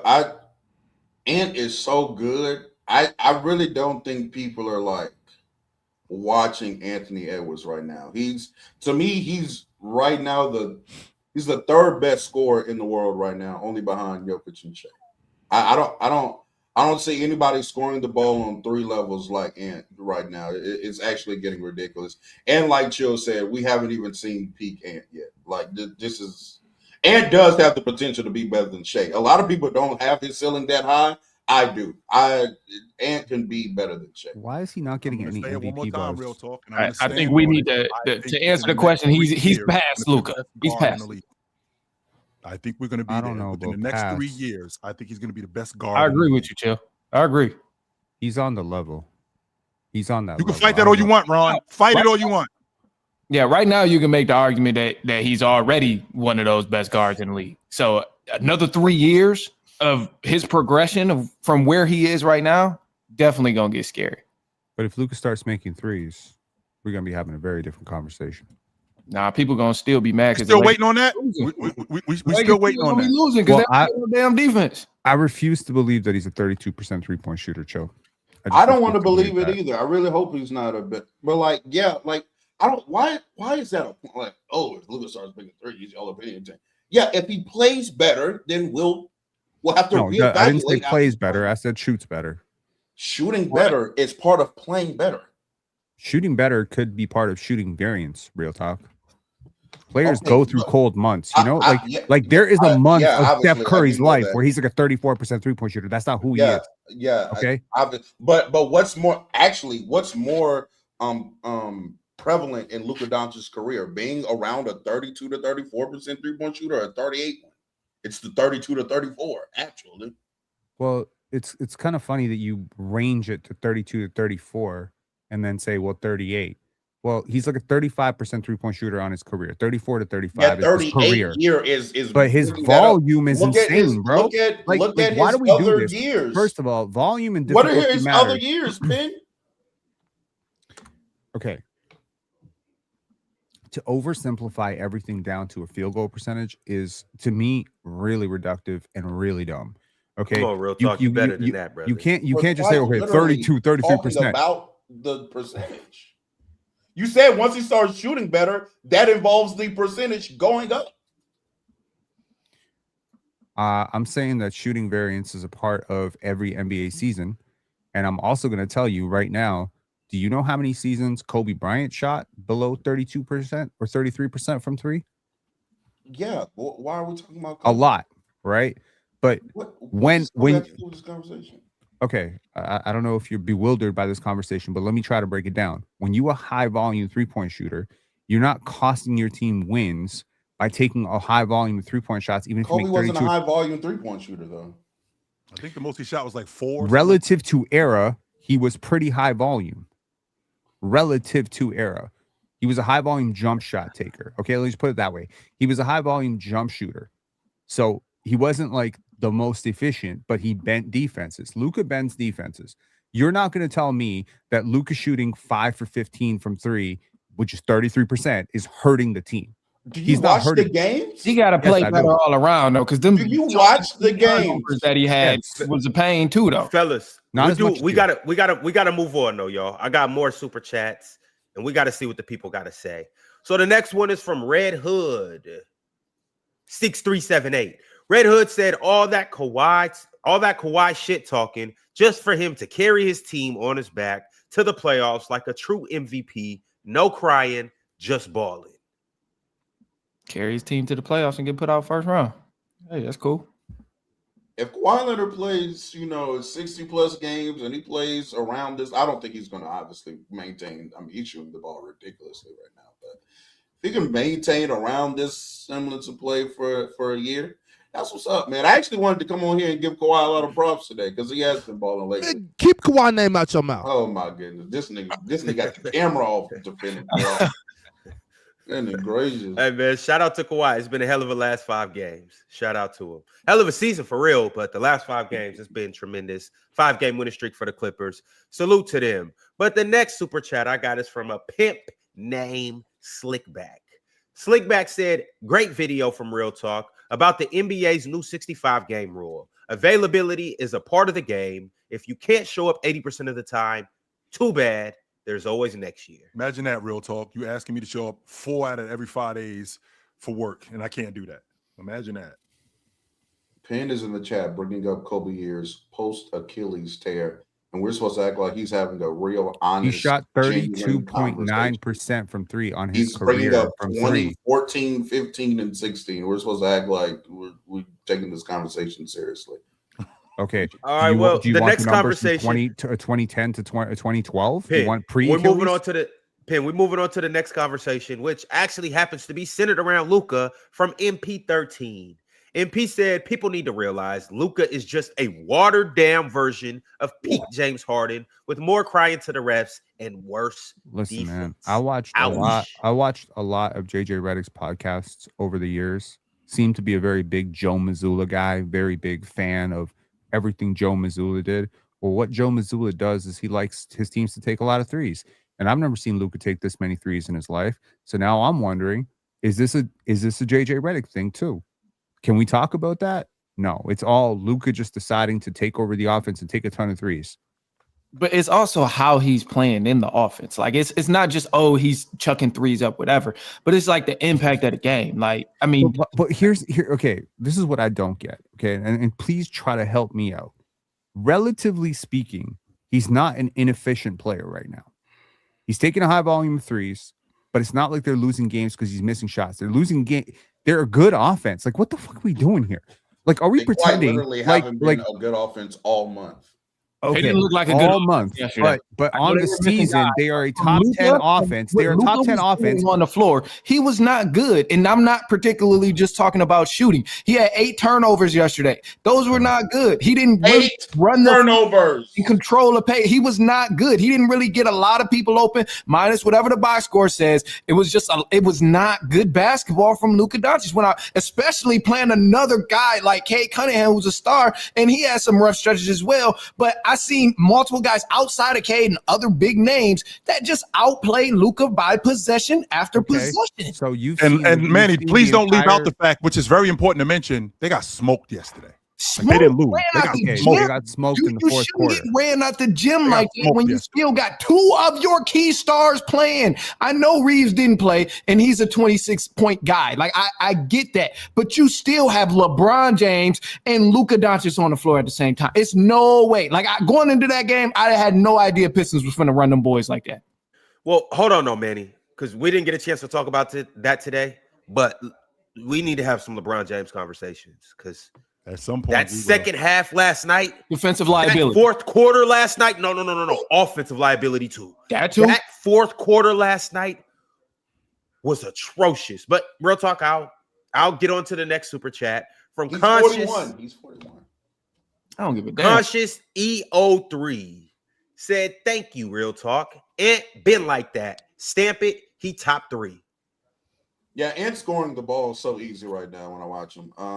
And even the games where he doesn't shoot well, it's to me, it's like a difference between when I watch Ant miss shots and like Luka miss shots. Ant is still generating quality looks for himself. He's just like missing. With Luka, I think Luka is resulting to that step back 3 out of necessity. I think it's because of his lack of burst to consistently beat people off the dribble. That's why he's going to it that often. It's not just like he's choosing. It's like he has to. I think it's a couple beating people off the dribble. I think it's a couple different reasons. When we see Ant miss shots, he's still doing solid moves to get himself a good shot per se. When we see Luka taking these threes and taking some of these shots, it looks like he's fatigued and he just needs some way to try and get a shot off. And correct me if I'm wrong, but is it not always 10 times easier to pull up for a jump shot when you're just standing there or coming off of a screen with the ball, pulling up for a jump shot rather than going to the rim and trying to actually do something that creates you a high percentage shot? It's 10 times easier than going to the rim every time. Hey, real talk. What are you doing tomorrow? Sounds like nothing. Sure. All right, cool. Well, tomorrow on the show, ironically, we will be doing the top 10 scores currently in the league, and we'll have to see where Ant is. We'll have to see where Luka is. We'll have to see where KD is. All of these guys, we are going to see where they're at on the list. Real talk. Would love for you to make a guest appearance tomorrow if you don't have. Yeah, absolutely. I have to see how drunk I'm going to be tonight, and hey, just pull up. Let's be honest with you. Pull up half drunk tomorrow. It's all right. We'll accept you as you are. Hey, Ron, you better be ready. PC weekend too. I'm telling you. Yeah, you know what I'm talking about. Real talk. Don't call my name. You don't want to bark up this tree. You're gonna find yourself in a world of trouble. I don't know. I don't know much, but it sounds like to me like he barking up that tree. That's what it sounds like to me. Absolutely. Yeah. That's what it sounds like to me. So well, we got another super chat from Pip named Slickback. Slickback said, chill, please make an update to your video. The Nets are wasting Cam Thomas.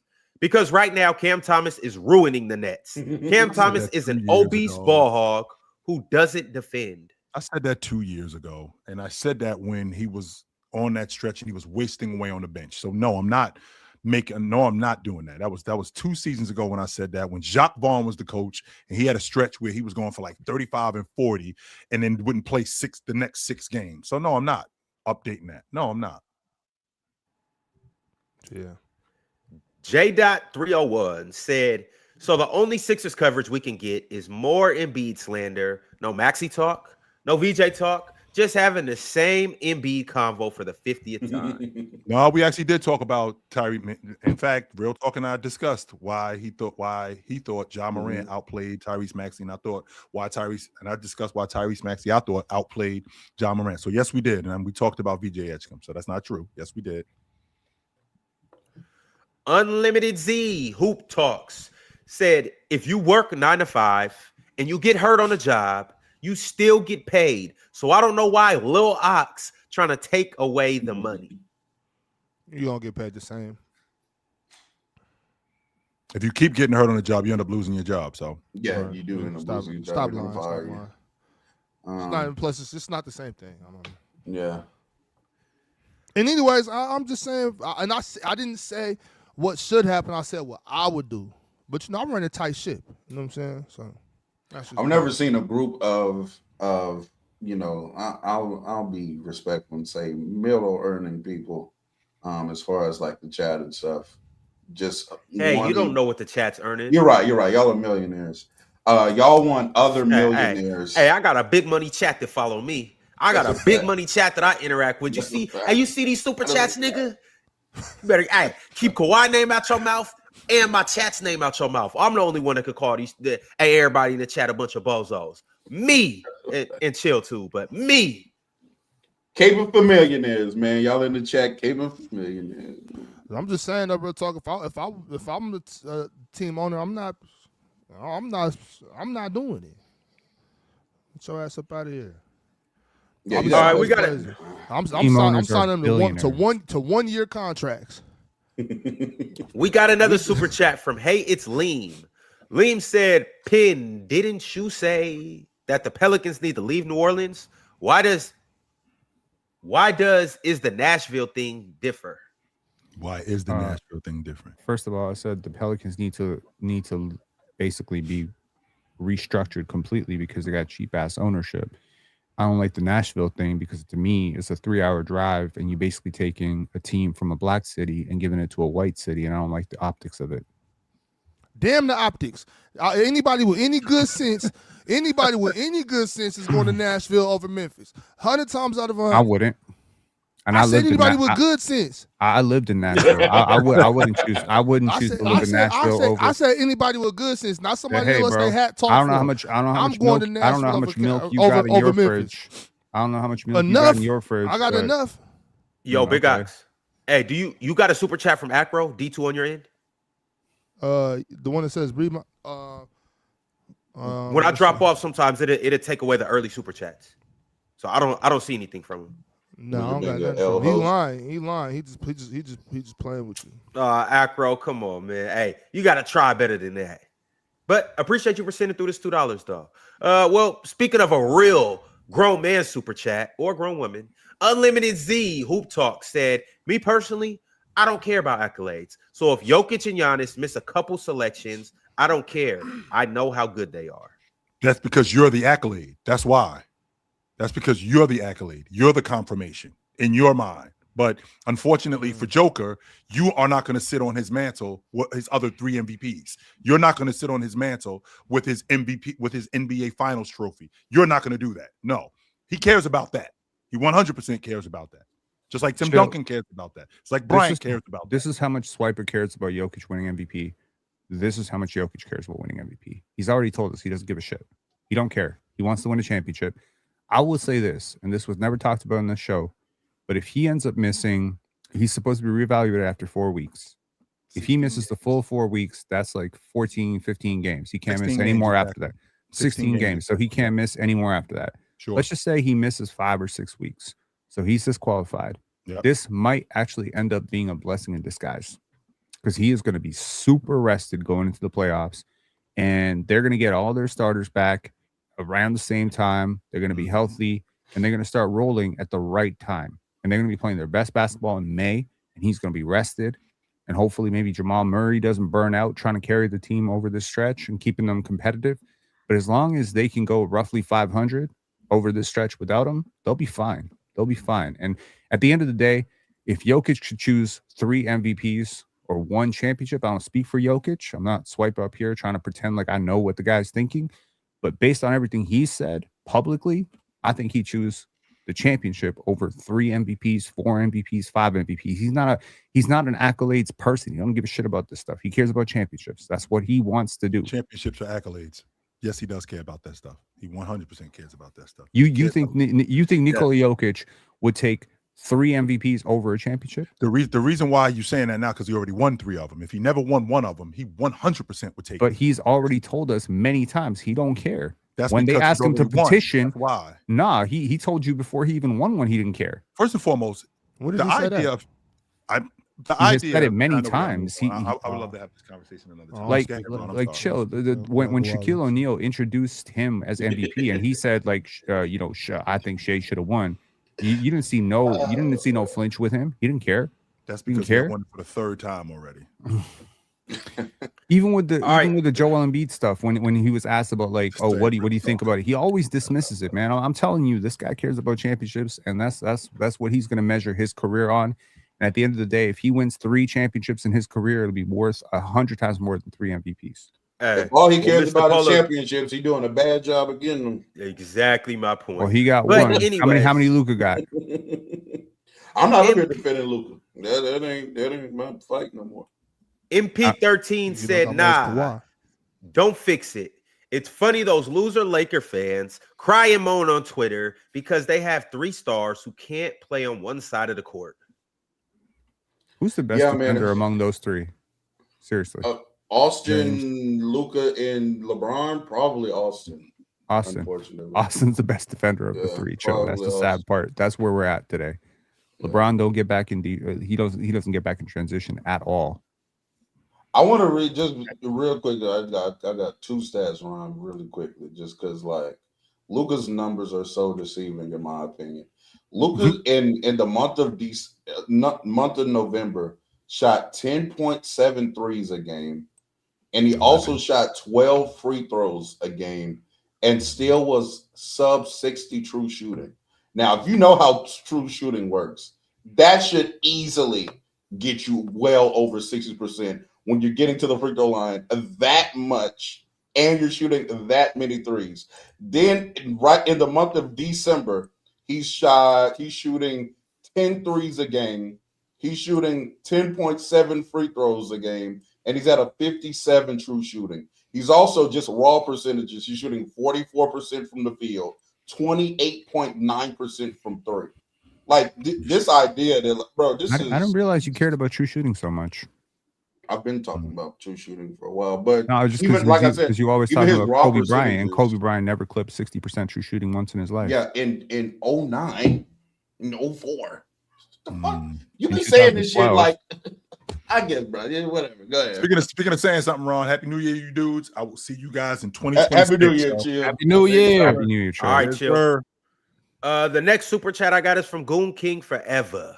Goon King said, "Pin, the Lakers have 1 chip in 15 years. You not that dude anymore. He dime piece don't want you.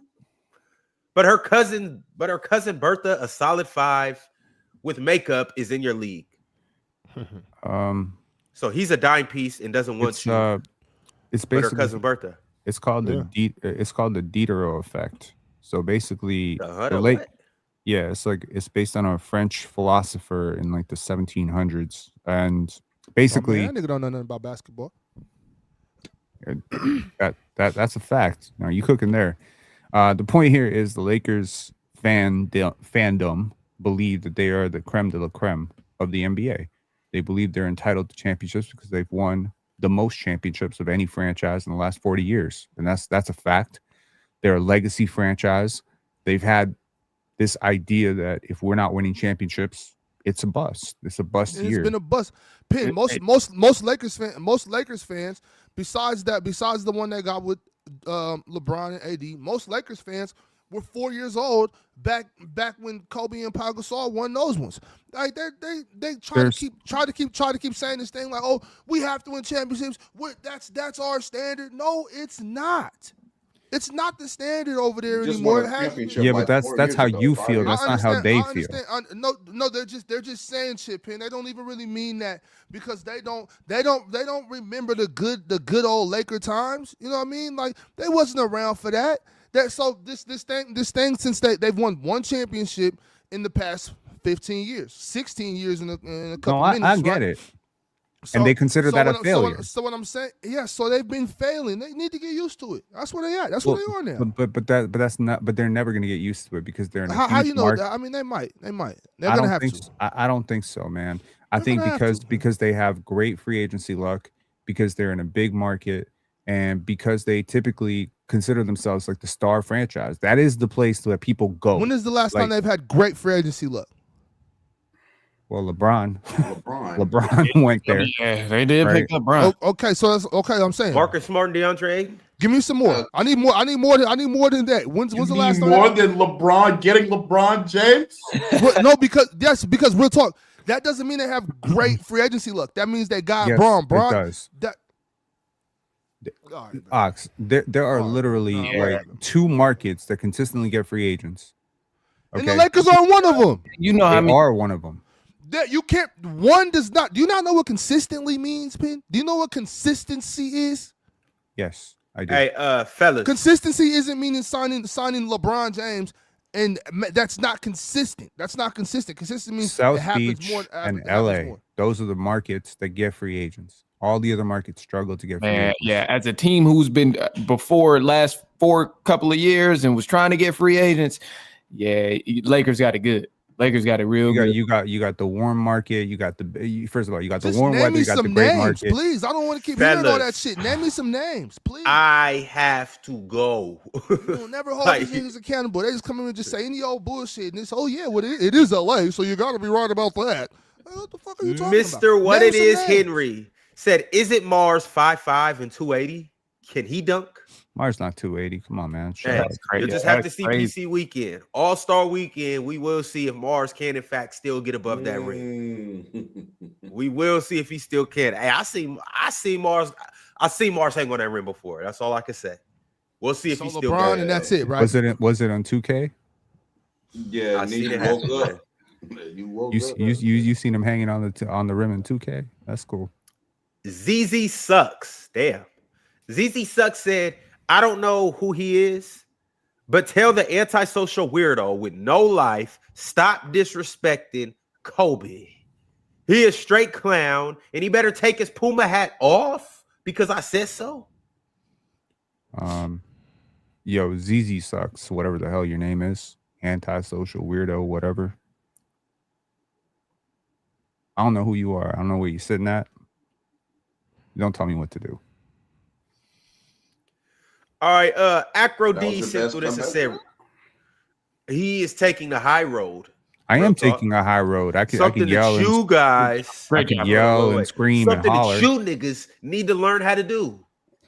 I don't want to take the high road. I would have put Chill on the big screen too, but he ran out of here like. I have no interest in the high road. Hey, Pitt, whatsoever. They go low, we go high. Yeah, and them niggas lost. Exactly. They said them niggas lost. Exactly.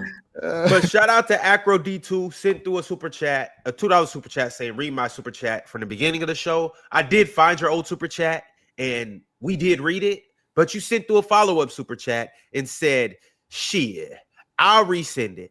The answer to the show's title is fuck nah.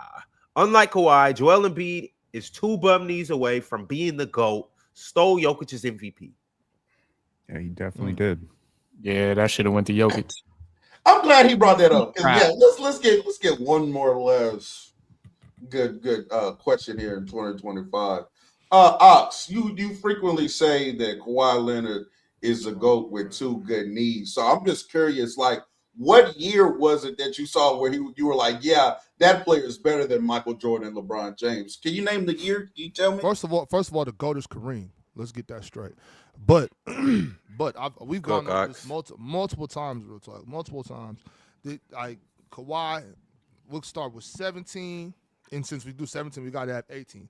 17, 18, 21, 23. All of those years. So all those years 17, 18, he played 9 games. Thank you, Penn. What I'm trying to say is those are the years where his knee held him back. I'm only naming the years that his knee held him back. Got you. 17, 18, 21, 23. I feel like if you take the player that he was in 16, 17, right, and what we saw in the playoffs and what the Spurs were that year, you could very legitimately make a case that if he takes one more step from that player, he is the best player in the NBA. 19 to 21, he was like, to me, he was the best. In 19, Kawhi in 21 was unfadable until he tore that ACL. He regressed. I mean, he regressed so heavily defensively. I hate to tell you this, Ox. He was still a good defender. He was all right, but like OG was better. I'm not talking about the level of defense. He was still a great defender. So that's. But here's the thing: like in 16, in Kawhi from 14 to 16 was an elite defender. Kawhi in 19, I got to tell you, I felt a lot more comfortable with OG on the court than him defensively. Offensively, how many games did OG play that season? He played a lot. How many though? Just asking. So Kawhi played 60 and OG played 67. Okay. Man, I got places to be. We up here talking about Kawhi being the best player in the world. Come on, Real Talk asked the question. Yeah, I wanted to see which years were Real Talk asked the question that we all know the answer to. He was never the best player in the world. Ron, you've been an L host for 364 days. Can you at least do one solid? Can we just solid? Well, the solid is that there's a nice philosophy that you should try to meet the new year as the host you want to be. Try to be the host you want to be. You know next what you should reach the new year as? Get a new hat. Being a Toronto fan that you are, a poverty franchise at the bottom of the league with your best player not being able to average 20. You, my friend, don't have the authority to talk on this show because your team is the worst up here. All right? 20 and 14. That's the worst. My team worse. Be honest. The Kings. I think they were. There's a King fan. That's not Ox's team. What's your team? What's your team? My team. Who is your team? What's your team? Yeah, man. Hey, my team was. We got you. My team was. Is it the Hawks?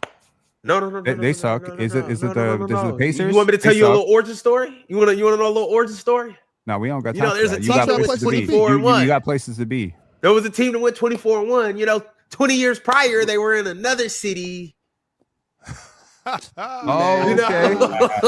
Hey, I'm just tapping back into my roots. Hey, Ancestry.com. You went so wrong. Instead of 23andMe, it's 24-1. That's what it is, y'all. Nah, you went to frontrunner.com because ain't nobody a bigger OKC hater up here than you. Just because we're being critical of our teams now, that's such a big deal. You're the only one that comes up here when your team is terrible and acts like they deserve to be in conversations that they don't deserve to be in. Because I'm a real fan. No, you're delusional. There you go. I'm not delusional. I told you Scotty was amazing, and he's a top 15 player. You didn't have him as a top 15 player. You told me last week you thought he was better than you thought Cooper Flag was on his level, and then he was 25, 23, and 10, and then crickets. Do we need to pull up crickets. Cooper Flag stat lines lately, or 25, 23, and 10. When did he do that? On a worse team, by the way. That'd be cool. Well, it's the worst for a reason. Not because of Cooper. He's not the best player on his own team. What you doing? Neither is the Scotty. next super chat that I got. Actually, Scotty is the best player on his team. I like Scotty. Cooper Flag is the best player on the team. Brandon Ingram also play on that team too. Brandon Ingram has the worst field goal percentage in the clutch in the NBA. That's because Scotty in his way. Got you. Yeah, that's right. Okay. But the next super chat is from Pimp named Slickback. Slickback said, "Don't look now, but Igor Dimin is 8 in the rookie year ladder. He's a sniper who's showing defensive flashes. If he can bulk up, his ceiling is nice there, man." They still messed that pick up. Pass on Shout out Derek my man Queen. Igor. Pass on CMB for him. Okay. He's better than CMB. No, he's not. No, he's not. All right. Because defense matters. All right. I'm sorry. Conscious E said, "I'll put Giannis third and Ant fourth. Check that." He's talking about as a scorer? I think he's talking about a player. I have Ant as the 4th best player in the world right now. You ever heard of Jaylen Brown? He's top 10 this. You can put him in top 10. You ever heard of Cade Cunningham? Yeah, Cade Cunningham is in the conversation. You ever heard of Cade Cunningham? Jaylen Brown better than both them niggas, man. Have you ever heard of Cade Cunningham? Cade is a hooper. Have you ever heard of Derek White? Yo, Derek White had 7 blocks last night. I don't hear nothing from anybody up here. 7 blocks as a guard. Owner of the Boston Celtics. That's who it is right there, Derek White. Hey, can we talk about how you just massively lost that war? Just like JB just whooped your ass. Like, goodness gracious. That Derek White versus Jaylen Brown conversation, my God. 7 blocks. You would apologize to Jaylen Brown? Do you still think Derek White is better than Jaylen Brown? I don't want it to get misconstrued. I'm not saying that Derek White is better than Jaylen Brown. Not you. I'd rather have him. Said that. Oh, okay. I'd rather have him on my team. How about that? I'd rather have Derek White on the Toronto Raptors. Hey, real talk. How tall is Derek White? Real talk. He like 6'6". No. He's about 6'3", 6'4". No, he's not. Derek White is 6. No, he's not. I'm telling you what I know. Derek White is 6'6". I did not know Derek White was that tall. Derek White is huge. I did not know that. I had no idea. I thought Derek White was like. I thought the same thing Penn thought. I was wrong. I thought Derek White was like 6'3". He measured 6'3" and a quarter in without shoes at the 2017 NBA Draft Combine. Do you know how long that was? 9 damn years ago. Do you know how old he was? Why, I don't care how old he was. He's 6'6", Penn. You're telling me that a dude grew 3 inches after the age of 23? I'm telling you. Get him tested for drugs. To test yourself for drugs, because you got an issue. I need you to understand that I'm just at the. Are you measuring him with the afro? I'm at the Motor Center. I'm at the Motor. I don't care what the chat says either. I'm trying to tell y'all what I know. I'm at the Motor Center. I'm at the Motor Center 3-4 days ago, looking at Derek White standing next to Jaylen Brown. I'm looking at Derek White tower over dudes that I know are 6'3", 6'4". Derek White is so much taller than I thought he was. Yeah. It's ridiculous. I thought the same thing you thought. I thought the same thing you thought, Penn. I was wrong, just like you're wrong right now. Derek White is legit 6'6". Are you early? I've seen him standing next to Malcolm. He's going to wait. He's going to wait. No, he's going to wait. He's going to wait like 20 years. Then. He's going to wait like 20 years when he starts to shrink and be like, I was early. No, I'm not. You gonna wait till he's old. He starts hunching over. He's like, see, I wasn't wrong. I was early. Oh my God, Derek White is not 6'6". All I want to know is you said he's towering over dudes. That I told you already. I'm watching him stand right. I'm watching him stand right next to Jaylen Brown. You're wrong, Penn. You're wrong.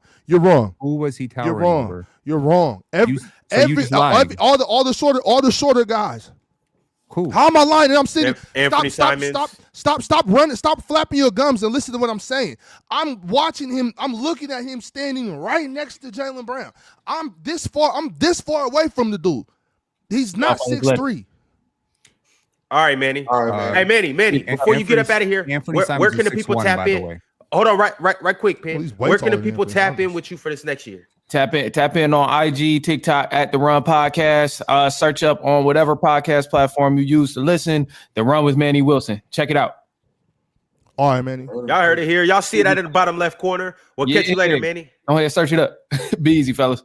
All right. He basically said, I got to get out of here because you niggas is yapping. Man. Yep. And you know what? Man. And you know what? I'm right behind him. Cammy Cujo said, y'all wasn't hearing real talk when he was saying SGA was a better scorer than Luka. But all y'all pay attention to the PPG versus to the points per game versus how they get their buckets. Shaking my head. Do y'all still believe that?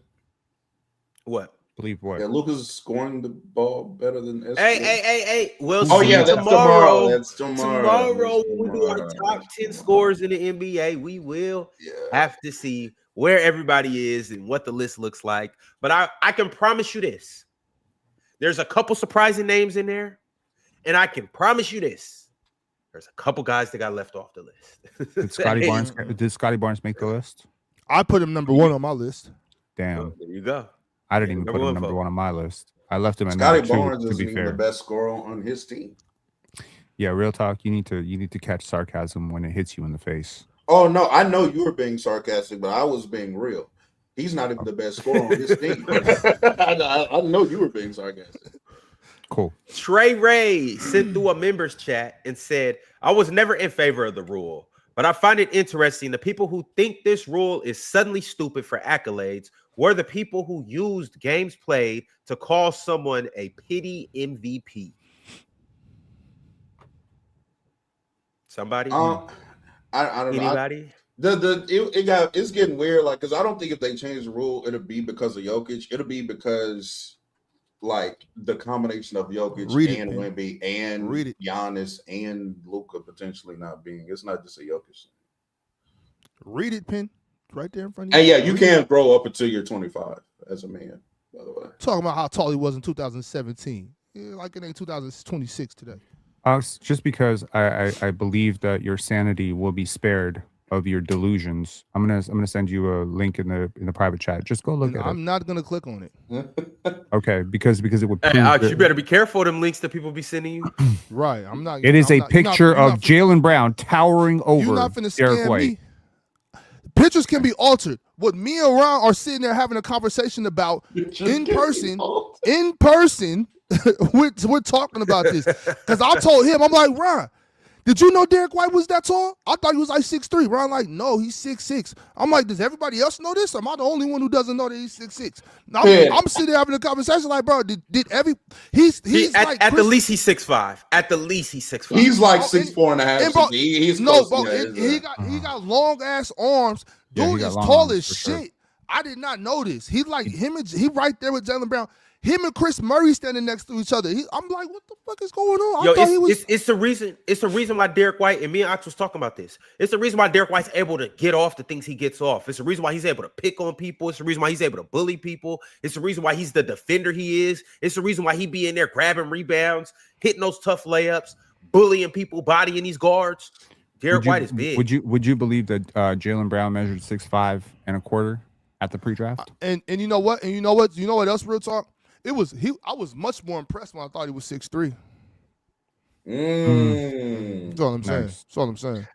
Penn, I clicked that link, and I mean, towering is a stretch, even in this picture that you put in the chat. I'm not gonna lie. Hey, Penn, just send me a screenshot. I'm sorry, I can't trust the link, brother. He's supposed to be 1.5 to 2 inches taller than him, and he's exactly 1.5 to 2 inches taller. He's about I think Derek White is around like 6'4".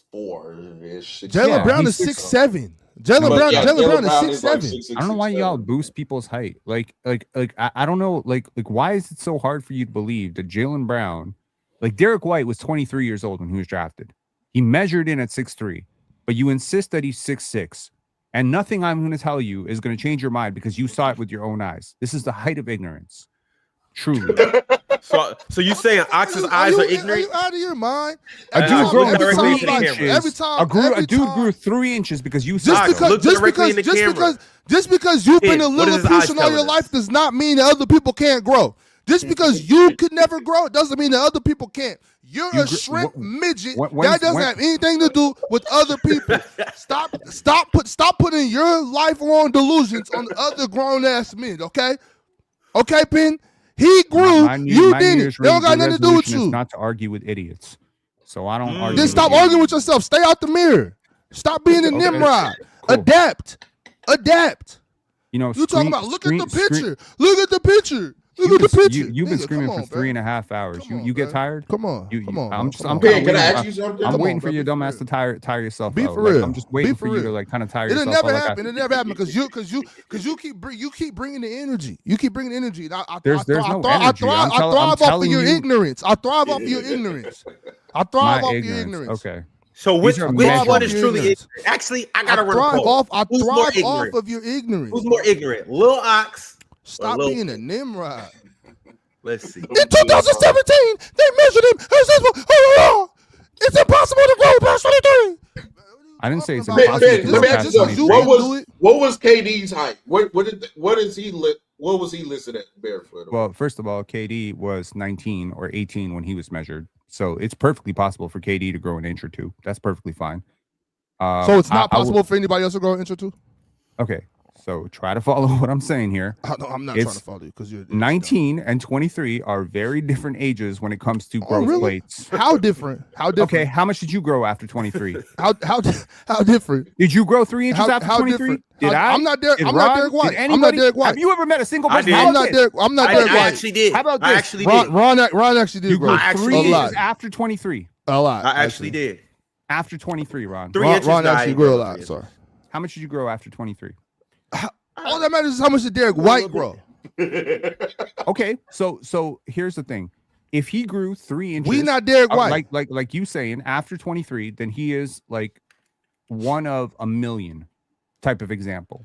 He's already one of a million. He made it to the NBA. He's more than one of a million. I've seen Derek White standing next to players like Malcolm Brogdon, who I know is a legit 6'5" barefoot.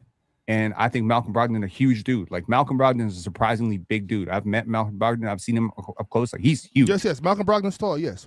Malcolm Brogdon is clearly taller than Derek White. When I watched them play on the same team, he was clearly taller than him. When I watched them stand next to each other in a press conference, he's clearly taller than him. How was it clearly taller in the even in the picture that you just sent through? You got Jaylen Brown who was 6'7". Even in the picture you sent through, I don't got more viruses than you. Never mind. All right, y'all, man. I gotta get up out of here. Y'all gotta get up out of here. Malcolm Brogdon is listed at 6'4". Malcolm Brogdon is listed at 6'4". Ben said he's 6'6". So you're adding inches as well. All right, 7 gram wish or 7 gram swish said y'all had the Lakers winning the West. Who is y'all?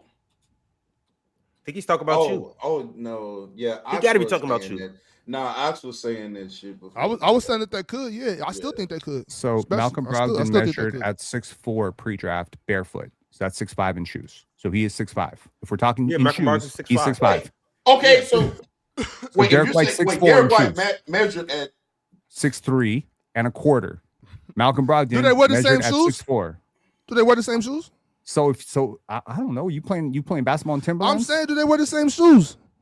Maybe they don't. You make it seem like all shoes are created equal. Just like all people aren't created equally. Just because you're a shrimp doesn't mean that everybody else is. Okay? Some people grow, Ben. I don't know how many times I got to explain is this like your life? Why can't you be wrong? 6'8" your life? Why can't you be wrong? Because why can't you be wrong? Is being right your life accomplishment? I've been right a lot. No, you haven't. You're wrong right now. Cool. Toast God 207 sent through a members chat and said, "I see why Real Talk crashed out. Mars would be so irritated. This is asinine. Mamba clears offensively. Tim ain't even a top 10 offensive player of all time. Now we just chatting." Is Kobe a top 10 offensive player of all time? Yeah, name 10 better. Go. Kevin Durant, Nikola Jokic. You already wrong. Okay, that's one. Kevin Durant ain't one? No. You crazy. No. Steph Curry, there's 3. Okay. Michael Jordan. That's 2. Michael Jordan, that's 4. Okay. Yo, I'm counting my own list. I don't know what the hell you doing. Hakeem Olajuwon, that's 5. Shaquille O'Neal, that's 6. Hakeem Shaq, not better? Maybe. No, Hakeem's not a better offensive player than Kobe. No. Okay, we just move on then. Just saying shit. Go ahead. Kareem, that's 7. He has a way better argument than Magic. I mean, Magic, not for me, but for some. D-Wade. All right, fellas. Last but certainly not least, my man Ponzu sent through a super chat. Well, members chat. LeBron. What am I talking about? LeBron. Yeah, Shit. We're still not at 10. Okay. Go ahead and say Shea. Just say Shea, and we can get it over with. Shea. Say Shea and Luka. Luka, please. Let's keep going. Did you say Steph? I did. Did you say Steve Nash? I did not say Steve Nash, and I will never say Steve Nash. There you go. That's why he was winning those MVPs over Kobe. There you go. Better off. Shout out Steve Nash. I'll give you Joel Embiid in his prime. I'll give you Joel Embiid in his prime. There you go. There's another one. You said James Harden, right? I did not say James Harden. Oh, but you could say James Harden. Kobe might not even be top 15. But if you say 09 D-Wade, real talk a little. Ron, this is nasty out of you. Nah, that's a conversation. If you say 09 D-Wade, real talk will agree with you. I will not. I will not. Larry Bird, Dirk Nowitzki. There's conversations to be had. Dirk is not a better offensive player than Kobe either. He's top 15. I'll give him that. I think what elevates him to top 10 all time for me is the fact that he's a better defensive player than a lot of those offensive players. That's a fact, Tank. If you said Kawhi, I got your back again. Warm up that brim. 2019 Kawhi, offensively, hell yes. I've never seen Kobe. All right, man. Hey, it is time for you to put that brim to sleep, brother. All right. Hey, it is time for you to give it a rest. Name one run that Kobe went on in 20 that was better than. So the year is just the postseason. Is not the year. Yeah. The year is the postseason. Name me one. You won 5 championships. What's a better playoff run than Kawhi Leonard 2019? Go ahead. Give me 21. Give me 21 Kawhi. Give me 21. 21 Kawhi was that what 2 series? No, I said Kobe. I'm talking about the whole season. I'm not talking about just the postseason. I'm talking about everything. Okay, so full season 2021, whatever, man. I mean, like shit, man. The 2016 season was crazy. Like Kobe never touched that level of defense. Kobe never touched that level of efficiency. Kobe never touched that level of shooting. Are you telling me that Kawhi was better than Kobe in 2016? I'm telling you the overall impact of Kawhi Leonard in 2016 was better than Kobe Bryant. Yes. All right, y'all. Come on, man. Ponzu said, Happy New Year, the panel. Thanks for making days. After what was just said, your day might be unmade. Your day might be unmade. It might be wrecked now. But I appreciate you, Ponzo, for tapping in. I appreciate everybody else for tapping in. It has been a fun episode. It has been a fantastic year. In 2026, we will only take things to higher heights. Me and Penn are the new tag team champions of the world. Yeah, no, facts. Y'all both get the tag team saying dumb shit. Sacramento and Toronto teams up. Y'all get the We're tag in trouble. Ooh. Wait till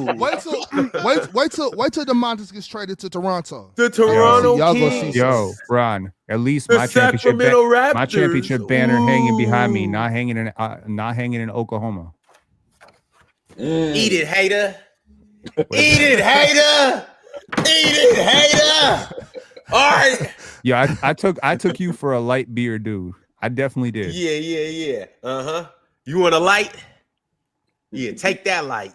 We out, y'all. It has been fun. Y'all know what to do. Man. Join up the playoff survivor. Players Choice Splash Sports. Prize pool of $6,750. Scan this QR code or click the link in the bio. Not the link the Penn sent you. The link in the bio. We'll catch y'all on the flip side. We'll catch y'all on the New Year's. We'll catch y'all tomorrow. Top 10 scores in the league. I can't wait to hear it. Real Talk is going to be up here drunk, but we're going to enjoy it.